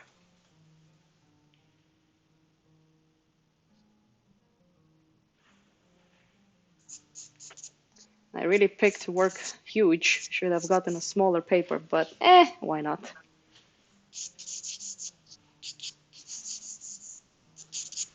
We didn't even talk about the bargs, Marianne. No, it didn't. It's a shame. Well, it's more like an introduction. I don't need to make a finished product. I do have them ready, so we can explain a little bit. Okay. It's a good thing that I put this lada here in the back so I don't bump into the wire. Mm-hmm.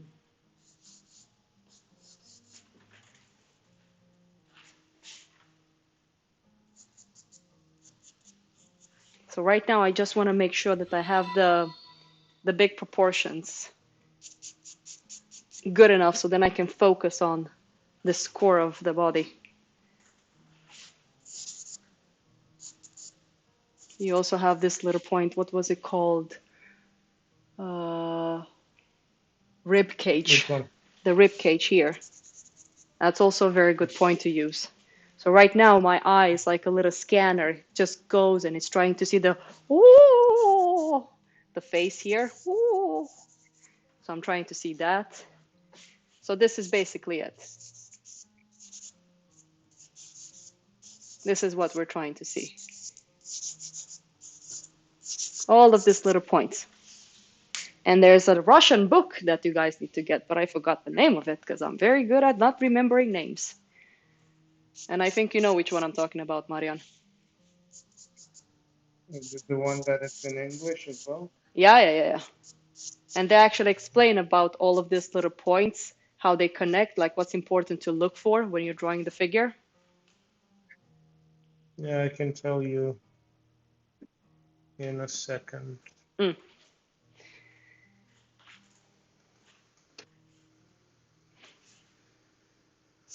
Okay.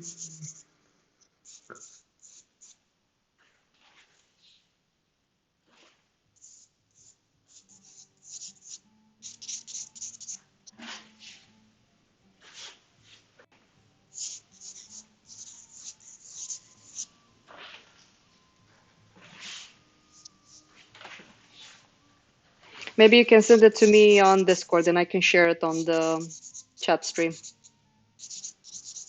Okay. Fundamentals of Drawing.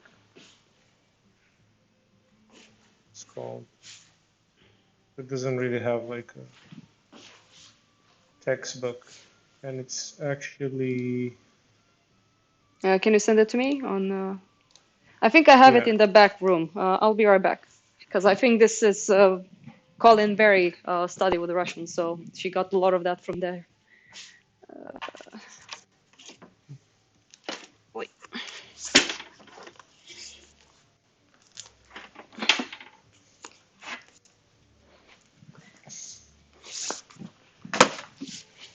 I have the version, the Russian version. I'm trying to get the English one. I wish I could speak Russian, but I don't. Let's see, is it this one? Yeah, here it is. So you can roughly see it. Fuck, let's just zoom in a bit. I think this can be nice for you guys to get an idea. So as you can see, they have like little landmarks. So they will be able, look how visually thought through this part is. God.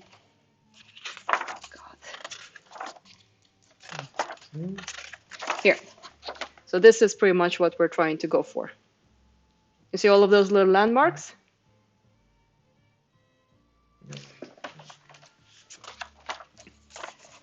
So this is also a very good idea of a block-in, a very simple block-in.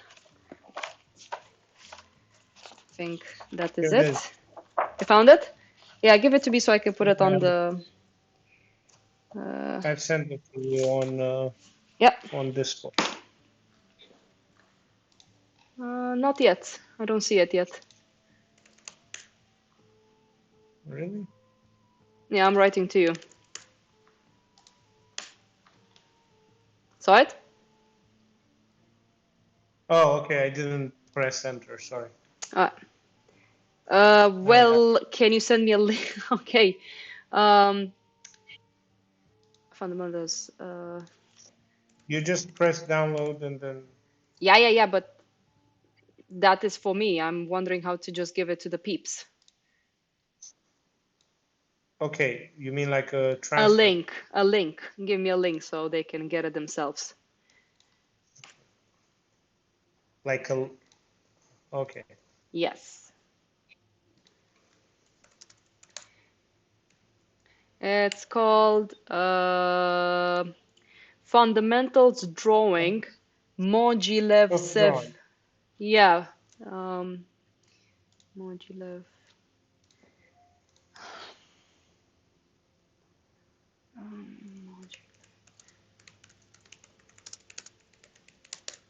Amazon link or.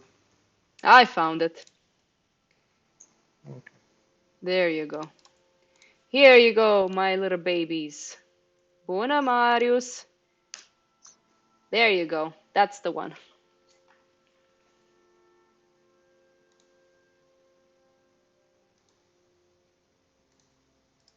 It's a very good book. I mean, we all saw what art those people at the Repin Academy and all schools can got out. Mm.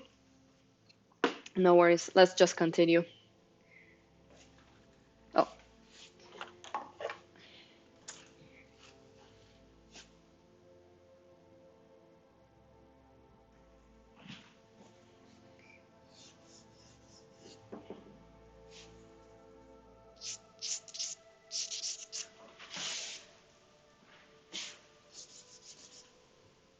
I think I'm gonna finish this drawing anyways. Even if I'm not gonna be done with it this today, I'll just finish it for myself and have it here for a private student that wants to do a master copy. They can look at it, I guess.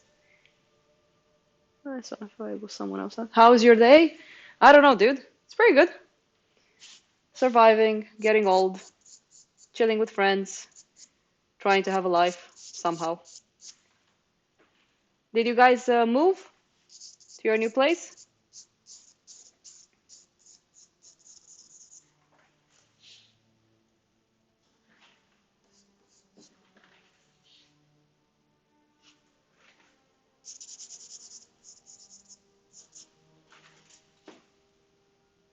Okay, far from that. I see.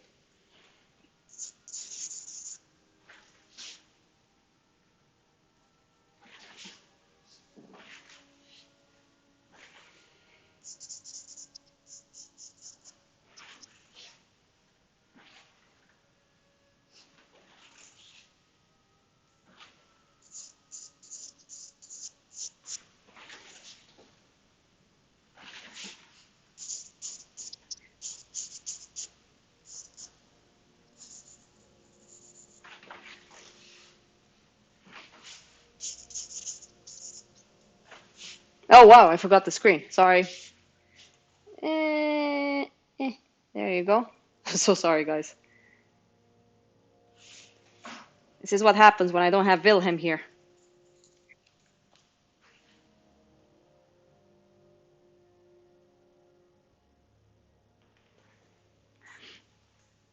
Astrid, that's you? Professor Sorpa, I think that's you. Yeah. Most No. probably. Yeah, no worries, Marianne. No, I haven't found anyone that has a Marwari horse. Good luck with that.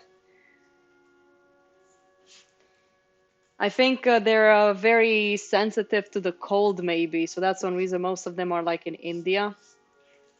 I would love, love, love, love, love to get to photograph one of those horses. God, they're so beautiful.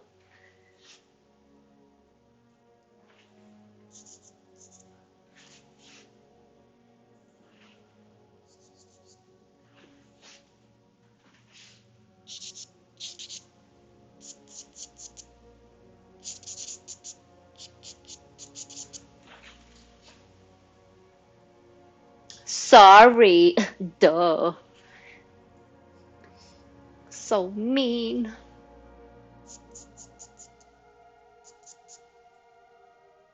Yeah, Mia told me, you know that Mia is gonna come to my studio, right? On Saturdays. And she told me that you guys sometimes have live figure pose. So I'm actually thinking of coming. I prefer tone, but right now, for the sake of the stream, I'm doing it on white. I don't really like working on white. Only if I work with pencil, then I'm fine. I can work with that. I'm moving these points quite a lot right now, trying to figure out where they need to be.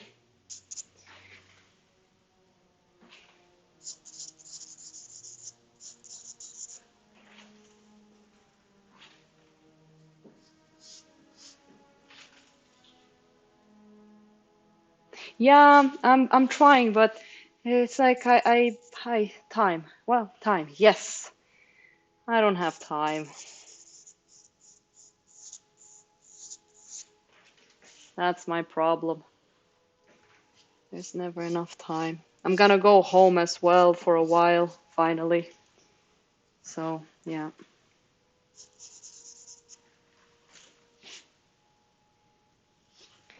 Now I realize that I'm making him a bit too short in the leg. Like I said, I have a tendency of working too big. So you see, even though I'm still trying to keep control over the whole. So I noticed that I made the core of the body too big. So I'm not working with it yet. I use it as a reference to be able to build the whole. Oh God, the camera died. Where's home? I don't know. I don't know anymore. I feel like I live everywhere. Let me get the battery for the camera.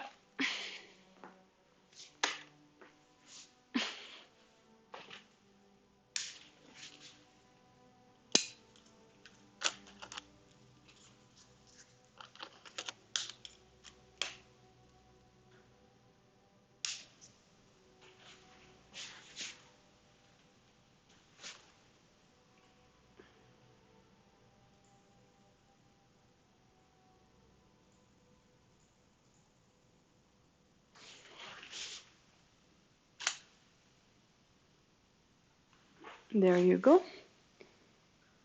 We're back, baby. Ugh.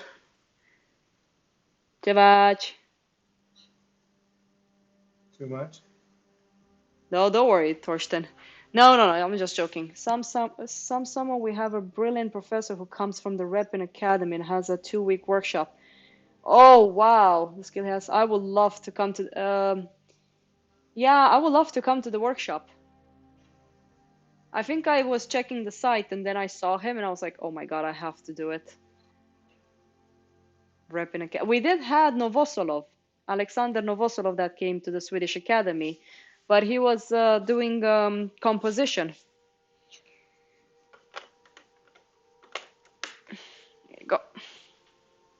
But I will actually want to do like a figure with one of those insane, skillful Russian people. Damn, I would like to do that.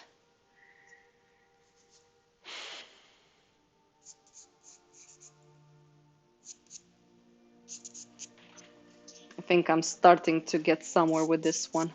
Just want to make sure that I'm getting the proportions right before I commit to it.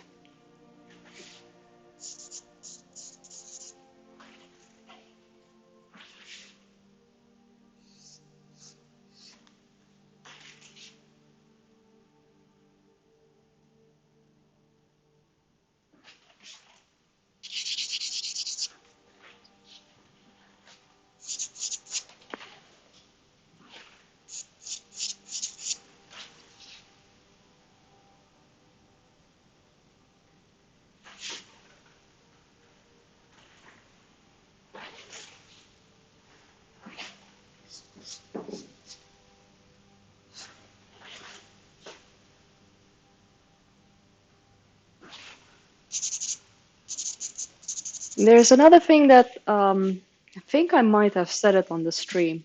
Marianne, maybe you also notice that you do this. So when you're drawing, you're looking at the point, you look in a specific point, but your peripheral view sees another part. So you're like meditating and feeling the surrounding based off the point you're looking at. Do you understand what I said? Yeah. Yeah. And this is something. So for example, guys, I'm looking here, but my peripheral view sees this, this, and this. So I'm trying to like feel this area. It's kind of like you're going to meditative state where you're not really looking and focusing on just this. You're seeing everything. Oh my God, he's coming this year. Wasn't sure. Astrid, can you share with me when he's coming? Because I have a workshop down in Skåne. So I'm just going 1 week. And then I have a friend coming after that for 1 week. So I hope maybe I can join. Yeah, well, COVID. There's other things happening now, so let's see how that's gonna go. Okay. So for example, I'm trying to see this point here, and my eye is jumping from here to here, from here to here. So I'm just trying to feel it. So now it's a guessing game. I'm trying to get a clear idea of some points before I commit. He has a very interesting torso. I'm trying to make sure that I'm not making him too small.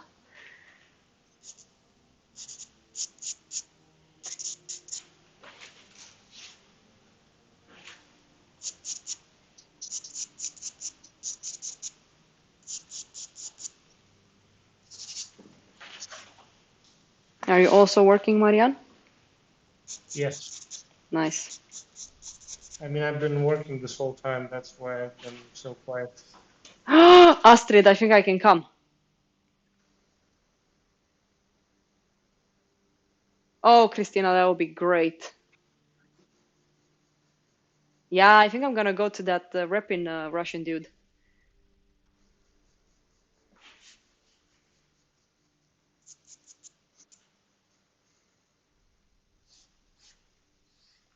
I'm always happy to learn some more stuff.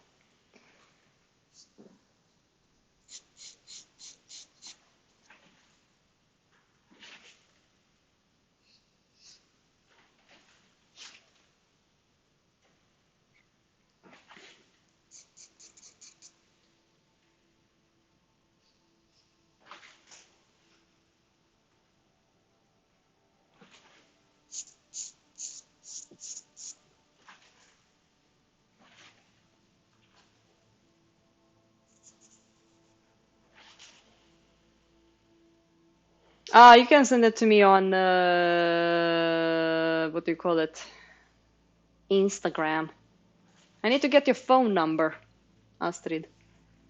So then we can be best friends forever.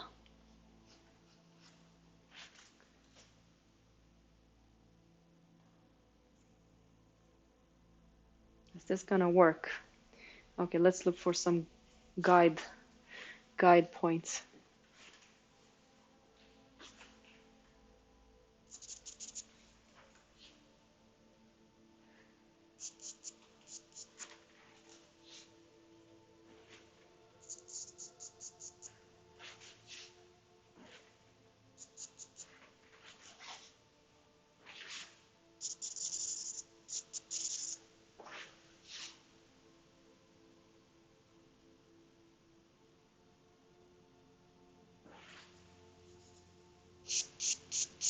I'm also enlarging him. That's one reason this exercise is perfect. Because, for example, the way we teach is basically the comparative measurements. We don't teach site size.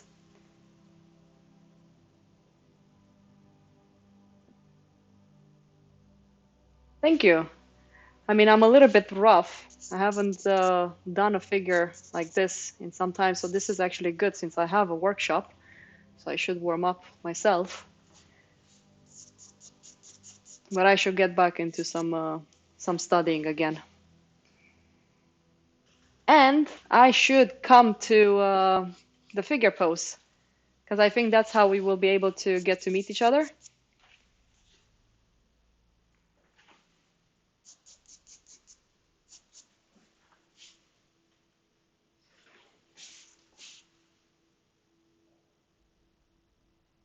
So this is what I'm doing. I'm trying to see this. So from here to the top into the lower part, because right now this is a little bit blurred out for me.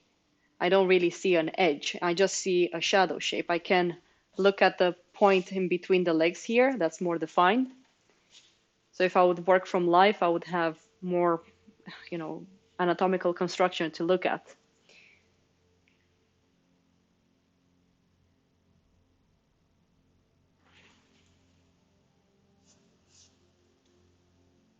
So it's not like I forget about the other um, parts of the body. It's not like I'm ignoring him and just focus on the torso. I just want to make sure that in case something happens, I have enough space to play with him so he doesn't, go over the board here or over the board here. So right now I'm just going to make a little mark here, take my measuring stick, which I don't know where it is. There it is. And I'm just going to double check again to make sure. It's never a bad thing to double check.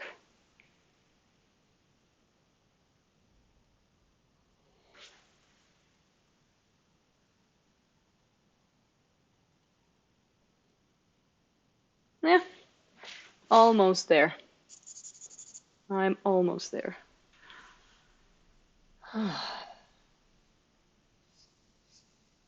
It is quite quiet when Wilhelm is not here, but maybe that's actually a good thing.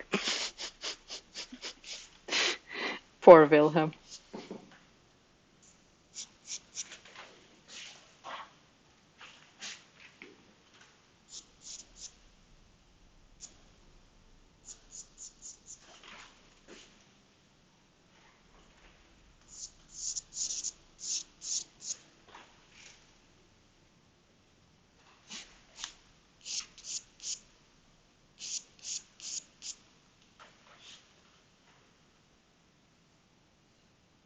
One thing I like about charcoal, I have a tendency of making like this shadow line. So I don't do one line, I do a bunch of lines in the same direction. And then I carve it. Like, for example, I have a bunch of lines here. So I can carve a little bit here and a little bit here. So the line kind of gets closer to where it's supposed to be. That's one reason I love working with charcoal. It's so much more painterly material than pencil is. The objective of this master copy was basically an introduction to the figure pose. I don't know if you were here from the very beginning, but we talked quite a lot, like 1 hour, about the figure, how to look at it, the essence of it and all of that. With his hair up, that and the beard, his head is half the size of the arm or even more. Hope it fits. Yeah, that's true. Hope it fits. I think we might be able to fit it in. So for example, once I have an idea, I think I will have to presumably go a little bit up because I wasn't really determined, because the top of his head is a little bit blurred out, so it's not really a line in that way. But before I get too much into the head, once I understand, let's say, the clavicle and the pit of the neck, there's a muscle that connects to the ear. So from here up to this, that's what I'm going to look for. I need to understand the placement of the ear in relationship to this part of the body. And once I have that, the head is easier to be handled. And I got this idea from Solomon's book. There's a paragraph in Solomon where he says, understand the ear and you pretty much understand the head. Because the ear, when you're drawing a figure, the ear is the connector between the lower part and the head.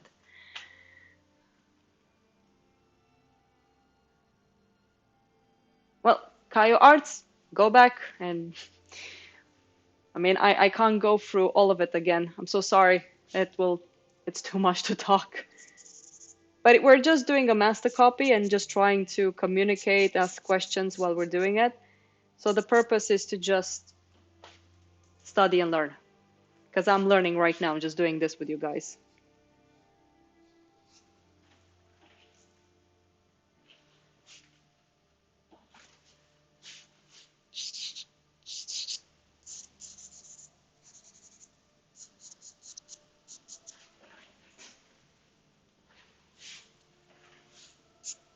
And this is one reason I think Marianne was a bit sad that we didn't get in the barks. You guys can see that I'm trying to keep my lines quite straight and simple. I'm not trying to get in every little bump, anatomical bump. I am trying to see like one point, like one point here to here and just make a connection line before I go into all of those rounded shapes. Really? Look at you being all knowledgeable about Romania. Monkey with glasses. Ah, yes, Romania has a lot of sayings.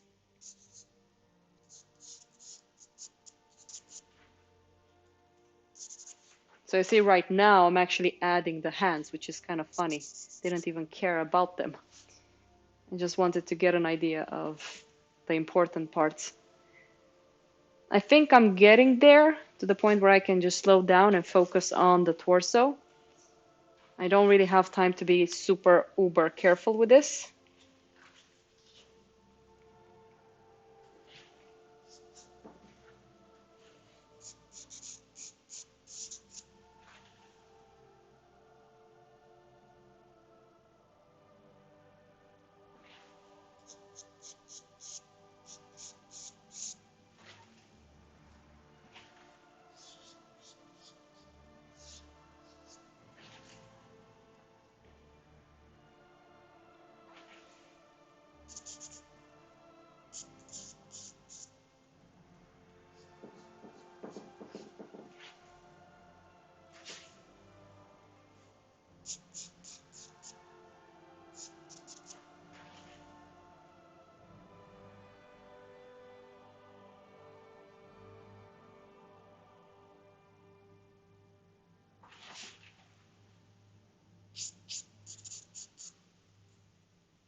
This guy has a little bit of a big head, that's for sure.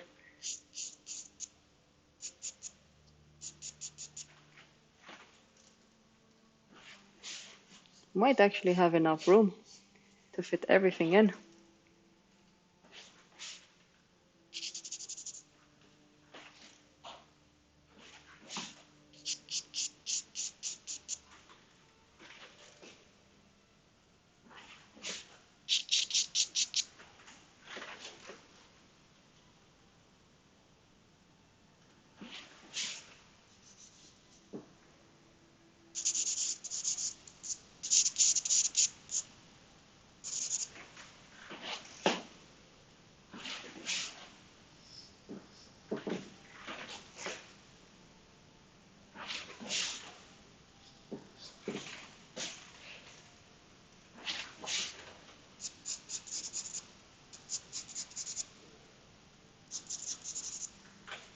Do you guys hear the charcoal, by the way?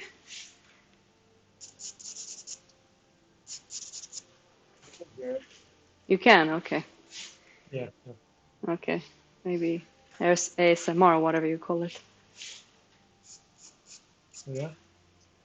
We do. Nice.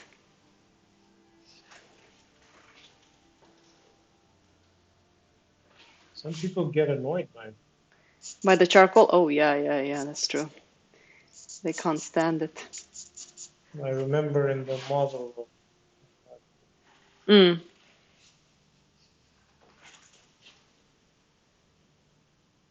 complaints.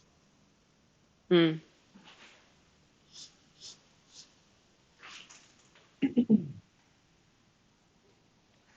It's looking cold here. What do you say, Marian? Yes, three. Oh,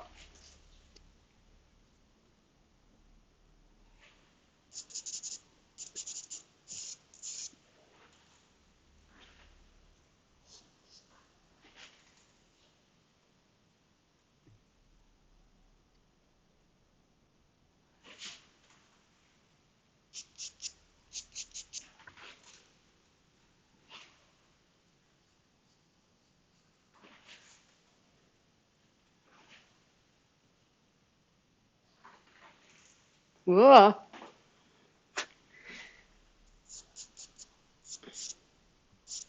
Da, stai puțin că Iași este mai în nord. Și ci că a nins în... Oh, why am I talking Romanian? Iași is more in the north part of Romania, so I heard that it actually snowed. No, Oh, fake news. fake news, damn it. Yeah. I mean, it's cold, but it's not that cold. It's just I'm wearing a t-shirt.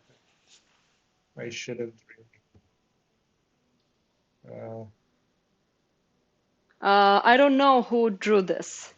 I think this was from like one of those French. I think it's a French academy. It's French or American. Looks. American. Really? Yeah, 19th century American. It's either that or the other. Huh. They are very similar. The schools are. Yeah, I know that during the golden age of illustration, they went to France to study. Yeah. Yeah, I didn't know that until Kale told me. Yeah. I think I can. So now I feel comfortable. Before I get more into the torso, I'm gonna figure out the proportions of the legs, just to be on the safe side. I don't need this line anymore, so I'm using a soft eraser, just so you guys know. There you go.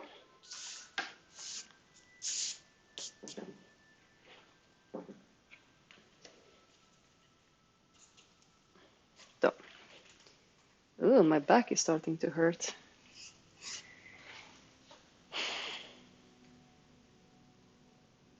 How's working out, Marian? What? You still working out? Yes. Nice. I really need to start doing it. Good. Hmm? It's pretty good. Yeah, I know. I just don't know how to find time to do everything. You don't need that much time. I You know. do like 20 minutes, half an hour. Or, I mean, you don't have to do it 20 minutes in a row. You can do like 10 minutes in the morning, 10 minutes in the afternoon, 10 But minutes in the. you go to the gym or? Sometimes I do, sometimes I don't. So how do you work Depending out on. when you're home? How do you do that? Just do push-ups. Uh-huh. Okay. I have some weights that I'm playing with, like some 15 kilograms, like how we call it, dumbbells. Mm-hmm. Mm. I can also adjust the weight of them, so I can make them heavier.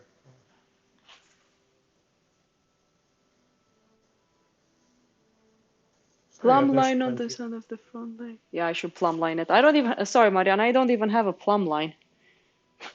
Yeah, and you don't have a point of reference.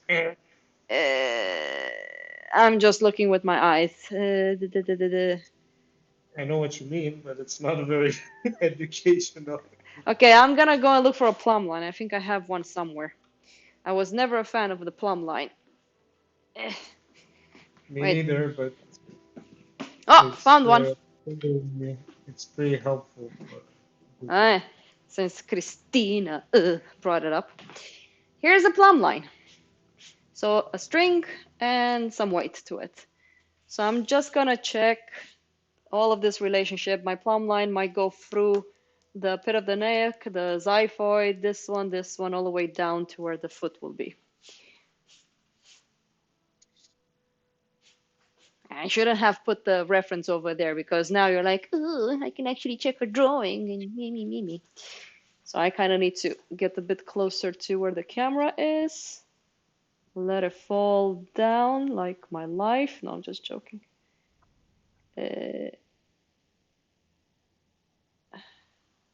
Wow, I was right actually.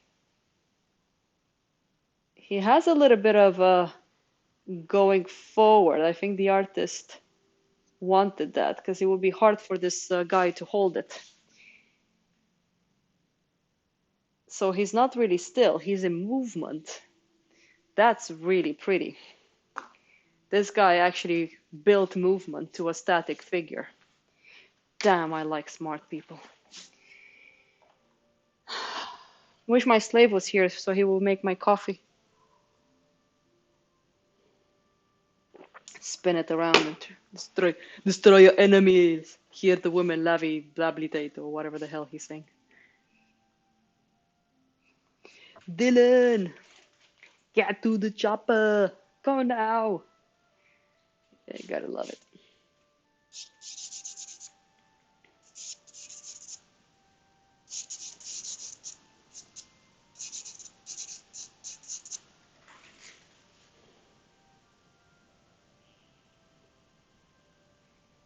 I'm pretty?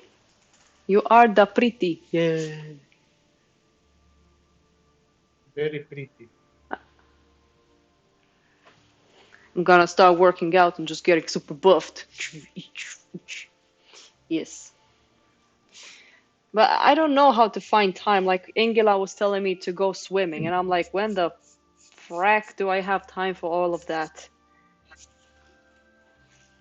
I don't feel like I have time. When will I play video games? Make time. Why don't you shut up? I don't Make. have time either, but I do make time. Yeah, I think I will just force myself to do it. Yeah. I'm not And gonna be young sometimes some days forever. it's not really fun. What did you say? Some days it's not really fun to work out. No, So no. actually just your pain. But you have to do it because otherwise you get lazy. I wanna Yeah, keep eating those everything. yummy cookies, so yes, I need to start working out if I wanna keep eating yummy cookies. Yeah. I can't eat yummy cookies. Well, I'm gonna go to a dermatologist, and I'm sure the dermatologist would be like, "Well, no more sugar for you." Ah! No! And no more cheese No more as well. cheese. Oh my fracking god. What can you do? Everything will end. For me, that's the heaviest burden. No The more cheese? cheese. Yeah, you loved cheese. I did. Well, what can you do? I mean, better with no cheese than dying. Yeah, that's a good point. That's a good point. Yeah. Better no cheese than dying. Oh God. No, but I noticed that when I eat cheese, instantly my skin just goes. Yeah, but I mean that's with pretty much everyone. So. Yeah, that's true. Well, some people have it worse. Like, for example, Hendrik doesn't get that problem, so cheese. Yes. Well, Astrid, you're still young. Wait, just wait for it. How do you know that you've gotten old? You tell young people, wait for it. Omelette du fromage. Oh, don't say that. I will not end up big like you. I will take care of my health. And then you get old and you're like, fuck this shit. I just want to chill. I don't want to go to work anymore. I love it. I love it. I love when I talk about this and William is like, wait a second. I thought that you said that you can do everything. Carrying stuff, moving things. Because I actually feel it when I carry heavy stuff. I'm like, oh God, my back really hurts. No! Uh, shit's going down. Who should I blame, Marianne, For what? for getting old? I don't know. Blame it God. on yourself, On myself? What the fuck? on your sick self. Yeah. Yeah, I God. don't know. There's someone to blame. I think it's God. It has Is to it? be. I don't know. Maybe.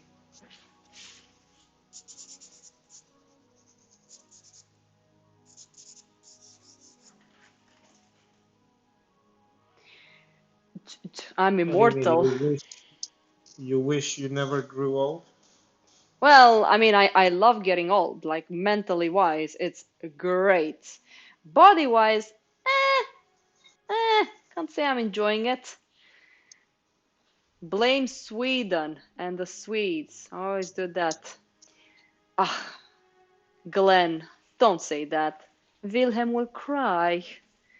I think Wilhelm had to go because, you know, Too much hate for the Swedes. he's a Dane, so Danes hate Swedes. It's a constant hatred, like we have with the Hungarians for some reason. Well, yeah. Uh, for some reason. Yeah, it's a very complicated reason. I don't think it's really the same. Yeah, no, I understand. But anyways, yes, I don't like. I do feel it. I used to be able to eat quite a lot. Now I can't really eat as much as I want because you see it. The worst thing, I was so funny. I asked Hendrik, like, Hendrik, do you think I've gained weight? And Hendrik was like, no, you haven't. And after that, he's like, you know that the older we get, the body kind of changes and we kind of become heavier than usual. And I'm like, are you saying that I gain weight or not? I was like, God damn you, Hendrik. How do you do it? Babe, you think I'm fat? No. Like you never No, I ever just tell. gained some tens of kilograms. That was very, very fun. It's like so subtle, so freaking subtle. That's how you keep your woman. Yeah. Babe, you think I'm still hot? Babe, you're always hot. Yeah. Can you imagine the stress that sometimes men have to do with their partners, with with their women? Because, unfortunately, women don't age the best after the age of, I don't know, 45, or when menopause hits us, it's like downhill from us. All women keeps telling me that, Yara, when you reach menopause, it's gonna get so bad. I'm like, great, never ending story. And then men, they just age, some of them at least. I mean, look at Clint Eastwood, but that's like the genes of a god or something. Well, the scale is telling me that I've gained weight. I can't stop eating cookies. Whatever. But it was just fun.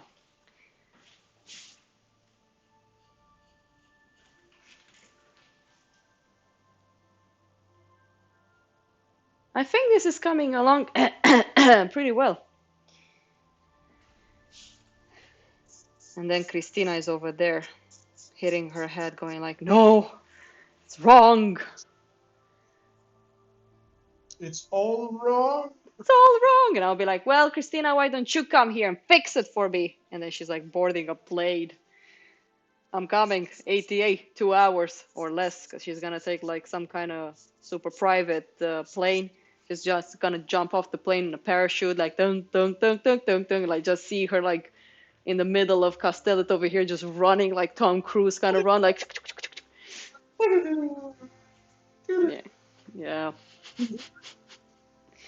Give me the charcoal, I'll fix it for you. And then she just makes one line, done, and then she just runs back to the helicopter and goes back home. Yeah. Now that's comedy.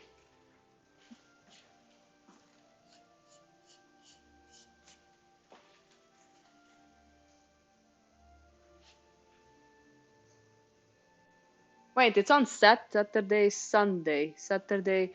On Saturday, I have the two students coming, and I think after that I will go in town. I'm gonna talk to Mia. and see if we can actually go in town together. I don't know what she's gonna do after the studio. I think the boat is at 4:20 or 5:45. I don't remember. Hey, let's see. I'm gonna talk to Mia and see what she's gonna say. I mean, she lives quite central, so for her it's fine. I'm coming from Vaxholm, so it's a little bit different.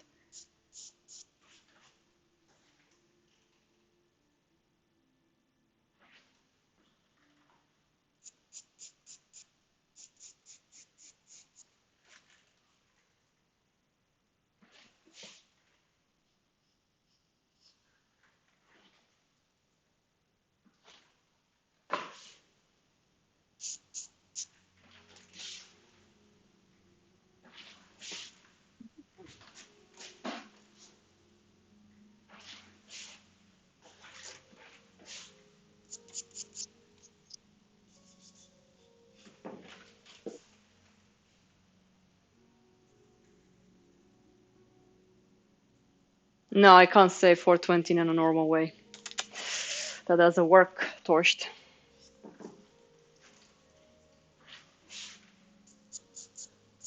Hey, do you guys want me to continue this on stream?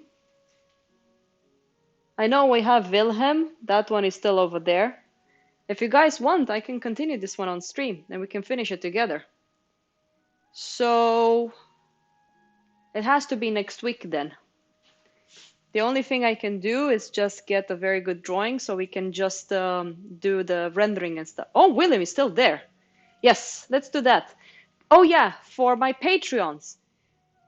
We actually got 2 more people, so I hope you're here. Thank you. So we're gonna do next week's stream because I usually have one break in between because I'm gonna go home for like 3 weeks and I'm gonna find a day to do the stream and we're gonna talk and do something digital because I still want to be able to keep with everything. So let's do stream next week. I left for a while and came back just now. Heh, fun to see how it's going. It's going, I can tell you that. Oh, by the way, you're gonna be in Skåne when I'm coming down there, right? William. Which William are you talking to? William. William the Young from down Skåne. From down under. Yeah. When are you Hello, coming? Yeah, I'm coming on the 3rd of July and I'm leaving on the 10th. It would be nice if you're there in the last week, because I have Saturday down in Skåne, because I'm thinking about there's a we can talk afterwards. I usually don't like making plans, but this is a special event. Nice. Okay, sweet, sweet, sweet.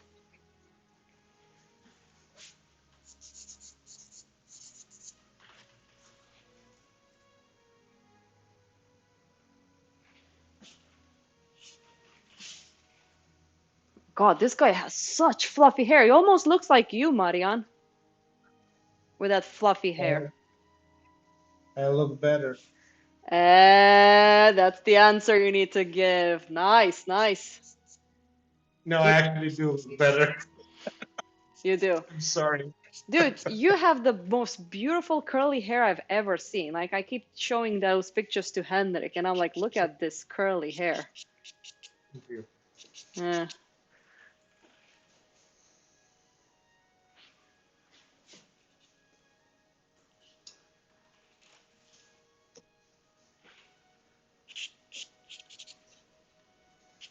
I guess I have good genes. Yeah. Only Feels. when it comes to my hair. Yeah. Anything else sucks. Whoa. I want my money back. Well, what can you do? God hates you. Yeah. Torsten, I wanted to say that at the beginning. Is that Marianne in the drawing? Georgia, if you are still on the stream, I can send it to you. And people on Patreon, I just found some pretty high resolution figure drawings, and I'm gonna put them in the Patreon file. So you guys can pick on them if you want to draw from them.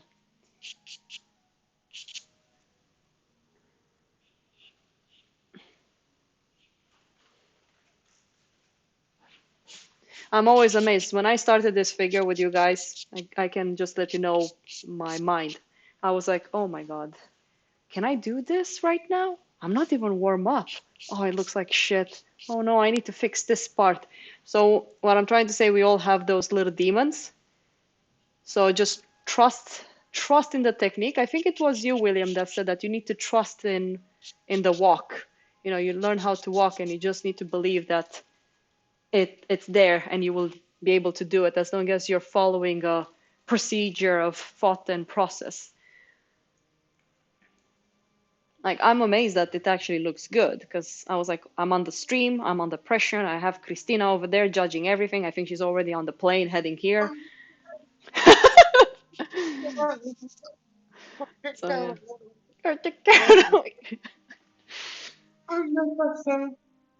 Oh my God, Marian, what are you saying? Is that song? Oh yeah. Under pressure. Under pressure. It is a little bit of a pressure. I feel it. Everybody's watching, judging everything I do. Look at Christina. She's already writing. I think she's writing like that because she's on the helicopter. We're getting closer, Miss Christina. Good, good. She's putting up her thing. Looks sexy like a James Bond woman and just jumps down. Yeah. And I'm the villain. Yes. For me to conquer the world, I need to do this. And then Christina is like, no, the line is incorrect. It has to be this way. Ah, curses! You found me. Yes. You mean walking? Yeah, when you start doing that, you have to believe. Same with riding a bike. Yes, true. It's like driving a car. I haven't drove in a long time, but all the time when I get on, it's like my father keeps telling me, like, you don't forget how to ride a bike. You can't forget how to drive a car, even though a car is a little bit more brutal, but yeah, you get my point.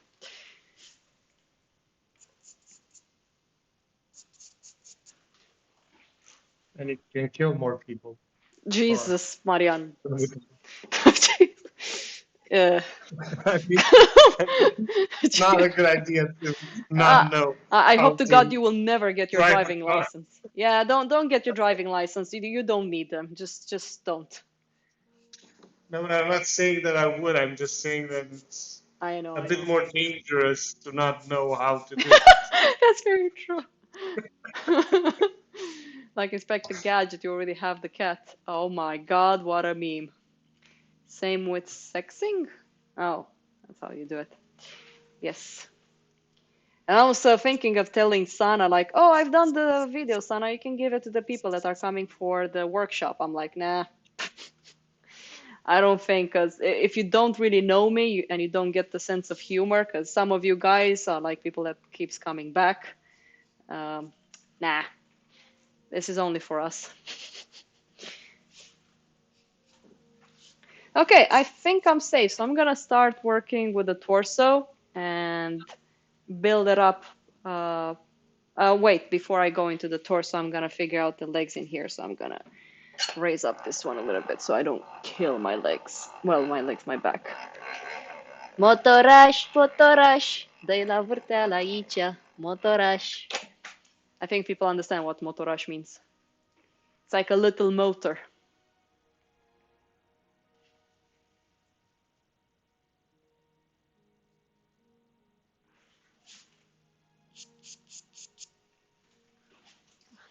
I have to admit, I hate drawing feet.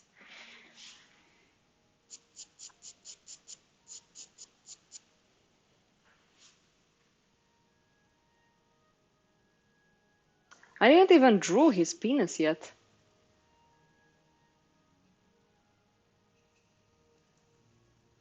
I think it's somewhere over here.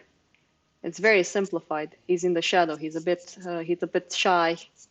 I don't want to come out. Not now. There you go.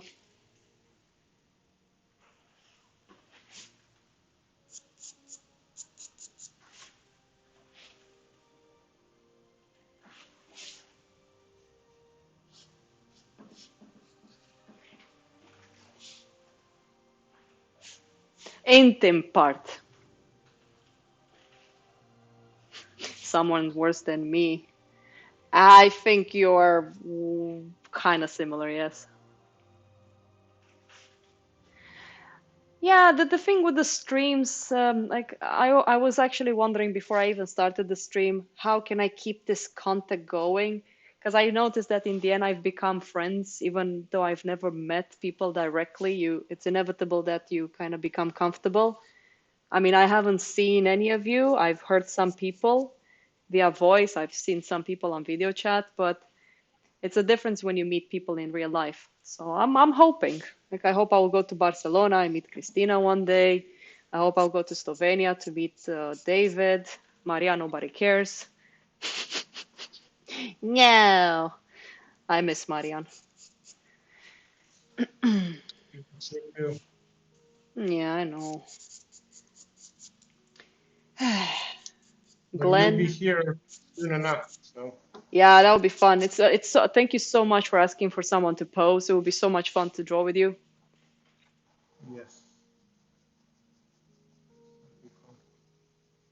I was never. I had female friends, girlfriends, women, whatever you want to call them, and all the time when we had a male, all of them, like there was one girl, she just didn't want to draw the penis, and I was like, why? Even with the vajayjay, she just didn't wanted to look and draw it, and I'm like, for Christ's sake, just draw it. They're beautiful. Oh well, what can you do? I love the human body. It's amazing what it can do. And here I am. I'm not even taking care of myself. I have to start taking care of myself for Christ's sakes while I'm still young to make sure that when I age, like William was telling me about the Bahamian people. He said that they were like this 90, almost 90 years old men surfing and going out to catch fish. And I'm like, Christ, what kind of genes do you even have? Most people at the age of 90, they are like, I don't know, it's genes as well, I guess.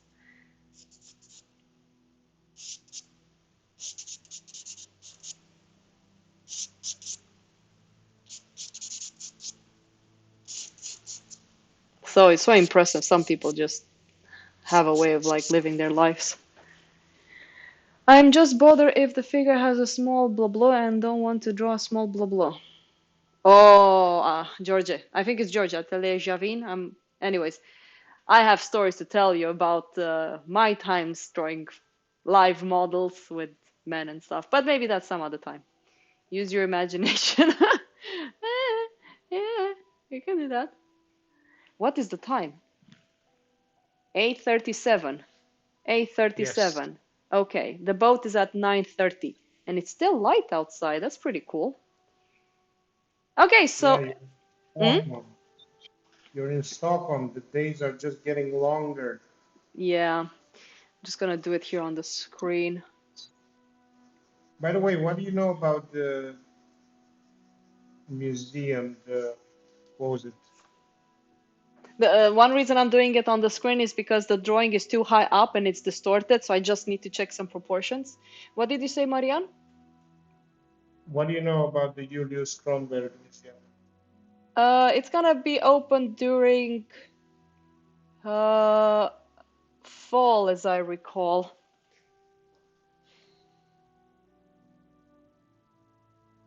But it's gonna be open like regular hours, or is it gonna be like it used to be with schedule stuff? To be honest, I Like you do can not book know. time. Okay. I don't know. Because you know how they are. They want to get rid of it. Fucking idiots. They've never been a. Who wants to? Well, I remember the person that is descended from Julius. They always said that it was so problematic to keep the studio, and they weren't really taking care of it at Skansen and all of that stuff. So yeah. Wait, what exhibition? Like there's gonna be an exhibition? No, no, no. It's the usual studio place. No, the usual suit. Okay, William, because William is like Julius Kronberg exhibition. Yes. That would be cool. Yeah, I mean, Christina, I'm just taking measurements. So I just took the top to the middle and middle to the bottom. I just wanted to see those proportions again because the drawing is so high up. So if I do it, I distort it. That's the beauty about comparative measurements. You don't really need, I can hold the drawing in my hand and just draw like this and then just enlarge it over there.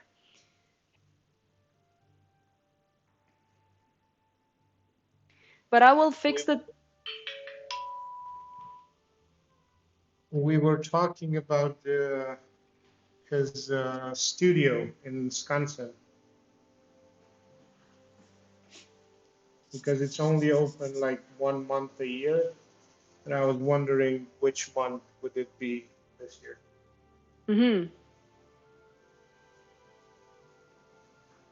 because I want to visit it again. Yeah, I can look into it. I need to call Skansen and ask them to see. So you can visit.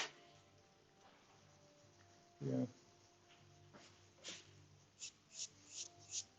Maybe we can do like a group thing. Yeah, Like, with Nick, Alexa, we can also invite Astrid.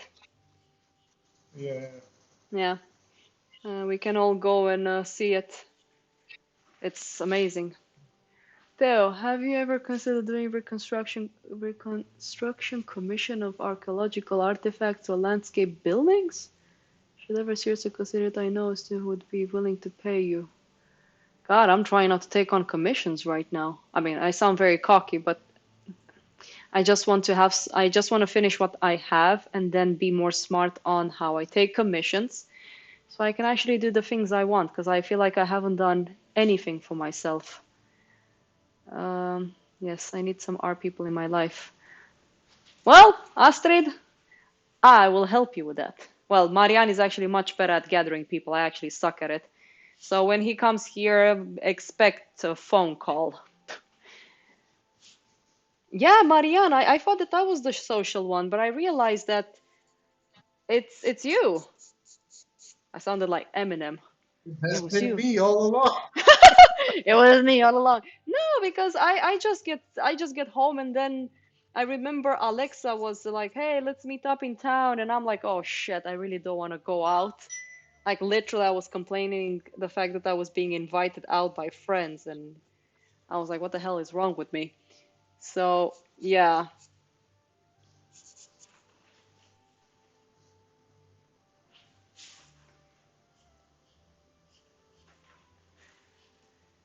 Ay, ay, ay, I'm failing so bad with this one.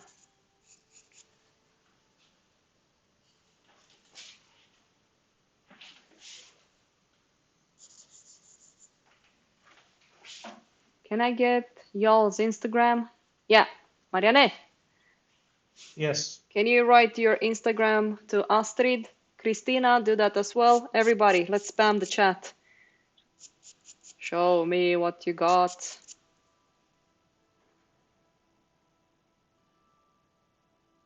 Yeah. No, I really feel like I have so many stuff that I want to do. So I'm very privileged right now. I'm getting really nice commissions. I What? huh? Oh, no, I have to go on. I'm not logged in on the computer. What? Why? Oh yeah, wait.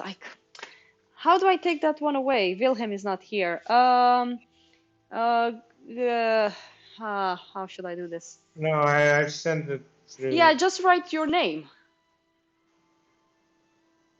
Yeah, I mean, I wrote my username, my The art. Instagram username. Oh, Tibi, Marian Vasile, the dude that's talking right now. He is the one that has the Oh, school. okay. And when I'm going down in Skåne, I'm gonna have a demo on Saturday. So I think that's the 7th of May. So if you Yeah. want, just talk to that good guy, Mordicat Yeah, you underline can art. message me on Instagram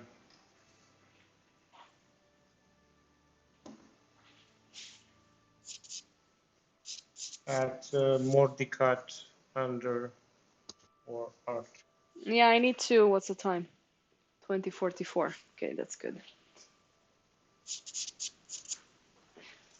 We did pretty good with this one, guys. Like I said, I will still fix the drawing off stream. So when we start building up the rendering and stuff like that, I don't have to deal with too many drawing issues. I hope that's okay. No, we wanted to do everything on live stream. Me, me, me, me, me, me, me, me. Me, me, me, me, me, me, me, me, me.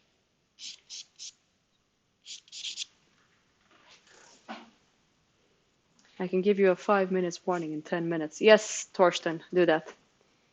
It would be nice if I can finish at 9, that's enough, because I have enough time to just close everything down. And tomorrow I need to come here and paint the horse. Maybe I can finish my commissions before I go to Romania.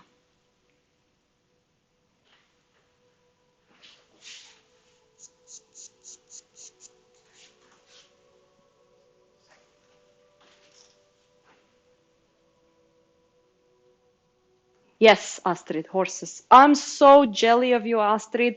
If you can actually pose one day with your horses, like when I saw that video that you were just lying on the grass and the horse is like doing, just chilling with you, I was like, for God's sakes, please, can I get those type of references? And one thing, since you have your own horses, I want to get like a very good light, because I would love to paint horses with a more of a dynamic light. That would be so amazing. I need a friend that has horses. Astrid, be my friend.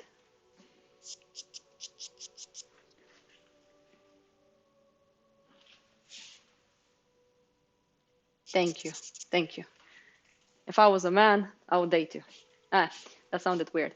I like the dog commission you did. Yeah, that one was also very nice. I think he was the first person that commissioned me randomly like that. Bro, bro. I know you can take this kind of jokes, Astrid, like all the stuff you've been, like all the memes you're doing, you're one of those people. I'm your friend.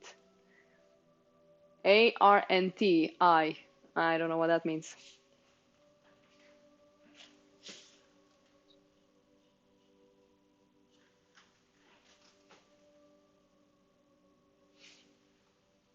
You all are dope. It's so interesting because I saw photos of you and I would have never guessed that you all have this type of tomboyish character, if I can say it like that.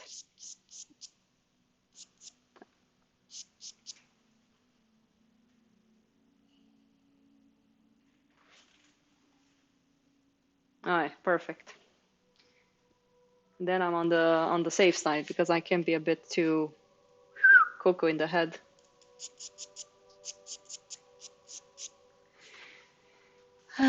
Well, when I'm gonna fix the drawing, I'm gonna take the plumb line, check some points, check the proportions again, make sure that things are there. I'm not gonna finish it.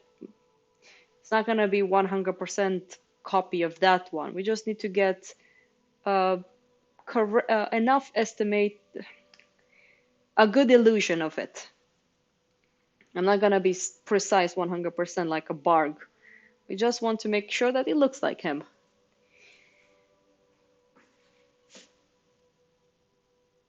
Also, another good reason to do master copies is that you also borrow abstractions and you enrich your visual vocabulary. So Yeah. that's another great reason to.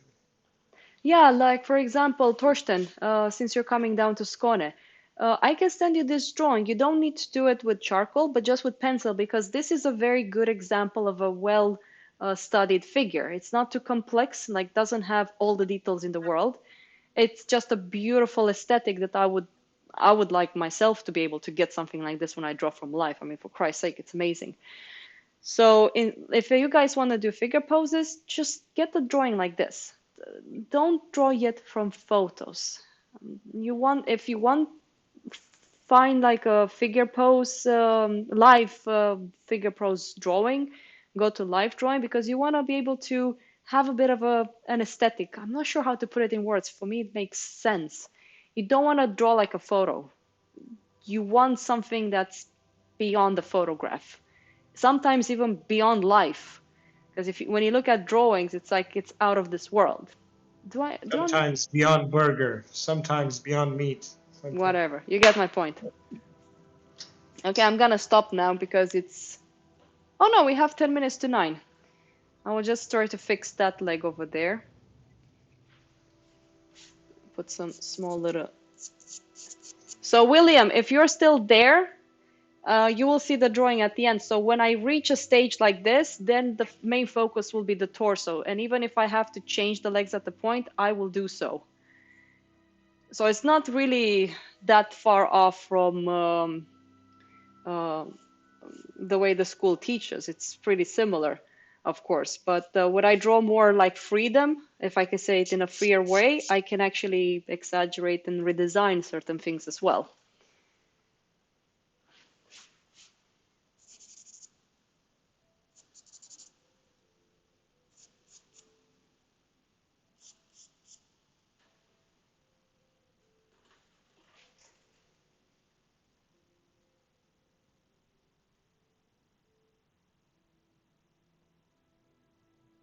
Same pose all afternoon. That's really nice, Astrid.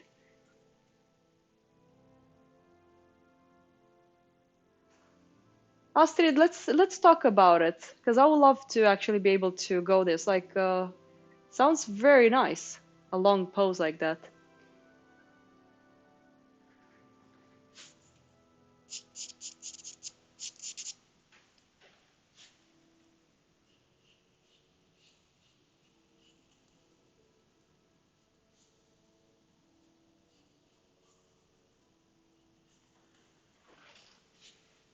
I'll need to fix that leg. Doesn't look right at all. I guess I'm getting a bit tired.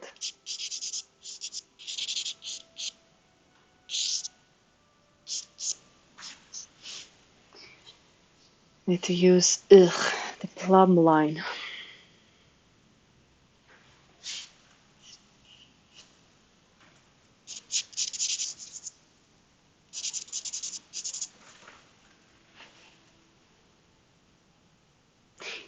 Yeah, Christina, I will finish. I will do it on stream. So the only thing I'm gonna do off stream is just fix the drawing a little bit more. So when we start next week, we can just render it, go into what I call the fun part. Okay, let's talk. I'm gonna stop now because I want to talk a little bit of what we've done today. Please forgive me for the mistakes I've done. Okay, let's lower this one a little bit. There you go. So let's just move it this way.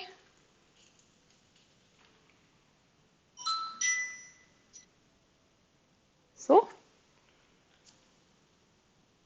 you guys can see a little bit of how rough the charcoal is. Nothing is determined, everything is a bit loose. So there's a mistake, I need to fix this leg. So for example, next week, my focus will be this part. I know that there's some issues in the lines here. This is just roughly sketch. For me, this is a loose sketch. I'm not in the block-in stage. And this is unfortunate. I wish we had more time so I can explain the block-in stage. So we had a rough idea at the beginning. And again, this is a sketch phase. And from here, I will go into... I'm gonna bring up a bark so you guys can see what I mean. God, my back is itchy. I can't see the D. Can you zoom? Oh, the D is like the penis, I guess. Mistakes are a great way of learning. You have done so much. Yeah, let me just see where that picture is. Image. Yes. I think this will be nice for you guys to see. Just 1 second. Teaching workfile documents, desktop, figure pose, stream. No. Documents, work files, teaching, bargs. Let's take a barg that's more complex. Let's take this one. There you go. Well, this is not the best example. Let's see, do I have another one? Which is a very good example, Marianne. For what exactly? Like a blocking, a good blocking, because this is a sketch face. I mean, Like a barg, good blocking, or yeah. Let's just say that uh, this is, for example, more of a finalized there's blocking. one with the back. There's one with the back. The one that's what's Walking his name? forward or what? What? No, there's like a torso with the back I don't remember, blocking. but maybe some other time. Oh God. So, I can send you one real quick if you want. yeah, Let's see. Figure blocking. Where is it? 5 minutes. We're on time, so that's fine. Here you go. Here's the blocking. It's a female figure though. Ooh, yeah. No, no, no, no. Well, for me, this is something that I kind of don't really work around this anymore. Like the way you saw me drawing, for me, that was just a sketch. For me, this is more of a different way of approaching it. This is more like the Florence Okay. way of approaching it. We can talk about this. For me, Okay. this is not a blocking. For me, it's a blocking where you have more of the, like you saw with the barks. It's more the lines are Mhm. more together, and then from there you kind of go into more rounder shapes and stuff. So we have a sketch, then you clean up the sketch, then you do more of a blocking, and from a blocking you go to more detail lines and stuff like that. We can talk about that stuff. God. Um, so here you go. So I'm gonna fix this drawing a little bit more, and then next week on Thursday we are just gonna render it and finish it. So the drawing was How pretty about big. Huh? this one? Yeah, that's like, oh, so that's the one you were referring to. Yeah, something Yeah. like that. Yeah, let me see if I find it so I can show people what I mean. Okay. If it's here. Yeah, here you go. So for example, ignore the lines, but something like this, more of a blocking. And from something like this, I'll get into more specific lines. And then from those specific lines, I'm gonna go for whatever shadows and flats and stuff like that. You will see. It's 75 centimeters tall. So I actually went a little bit overboard with this one. I don't know why.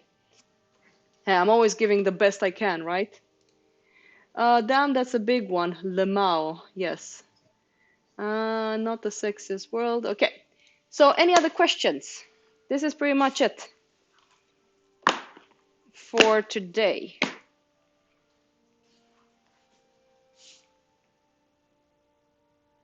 Not wearing black. I don't know why I'm always wearing black. It's because when I work with charcoal, I just clean myself on my clothes.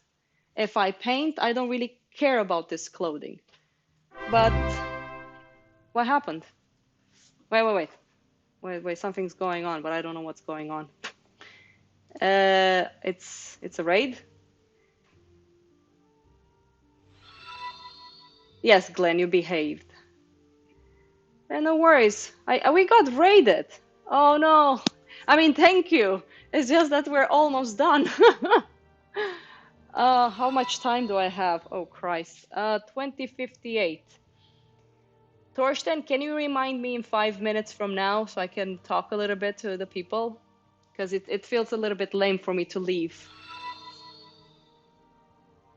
So people that raided me, we've been on this stream for almost 3 hours.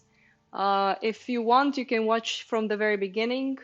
We basically did and talked about the figure pose, the basic of all academies, fine arts, all of that stuff that people are interested in when they go into this atelier kind of educations. Oh my God, thank you for everyone who's following me. And for who's here right now, next week on Thursday, 6 p.m., 18 o'clock Stockholm time, we're gonna continue this drawing, which is this one over here, just so you guys know. So if you want, you can join then. I'm so sorry if I don't go beyond this time. I just don't have the time. I can sleep over at the castle, but I cannot promise that because life.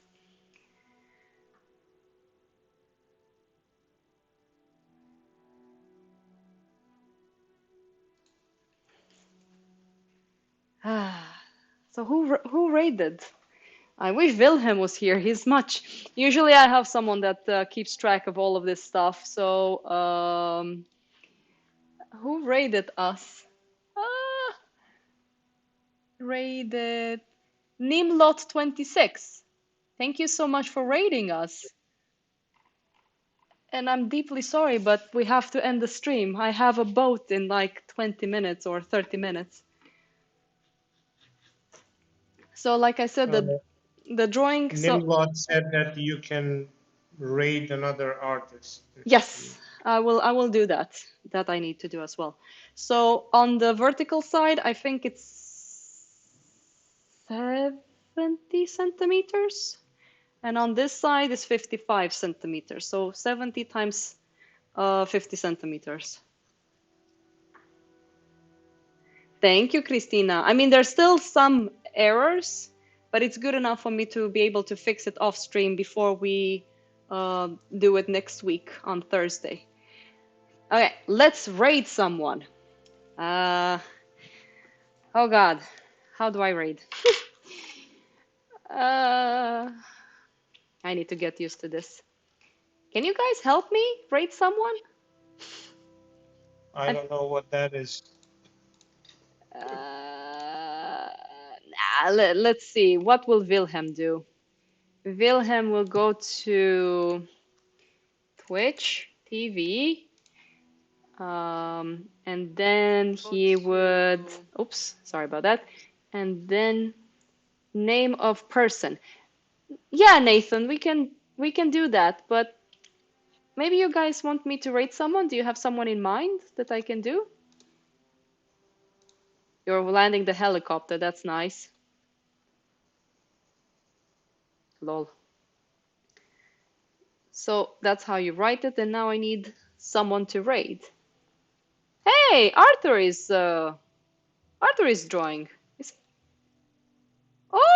Oh, look at that. Let's raid Arthur. Haha. That's gonna be fun. Stay tuned for this guy, everyone. He's amazing. Okay, like this. So slash raid and then slash raid. God, it's like I'm so retarded. And underline Arthur Gain. Okay, everyone, stay cool. See you next week on Thursday, and let's go to Arthur. Invalid username. God damn it! But I did pick up his name. Maybe I need to write it with a small a.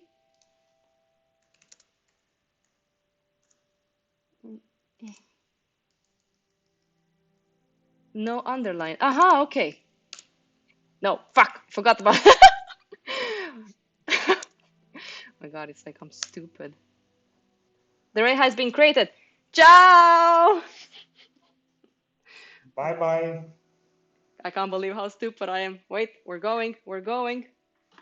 Did it work? It's working! See you, everyone. I'm gonna stop the stream. It's working. Stop the stream.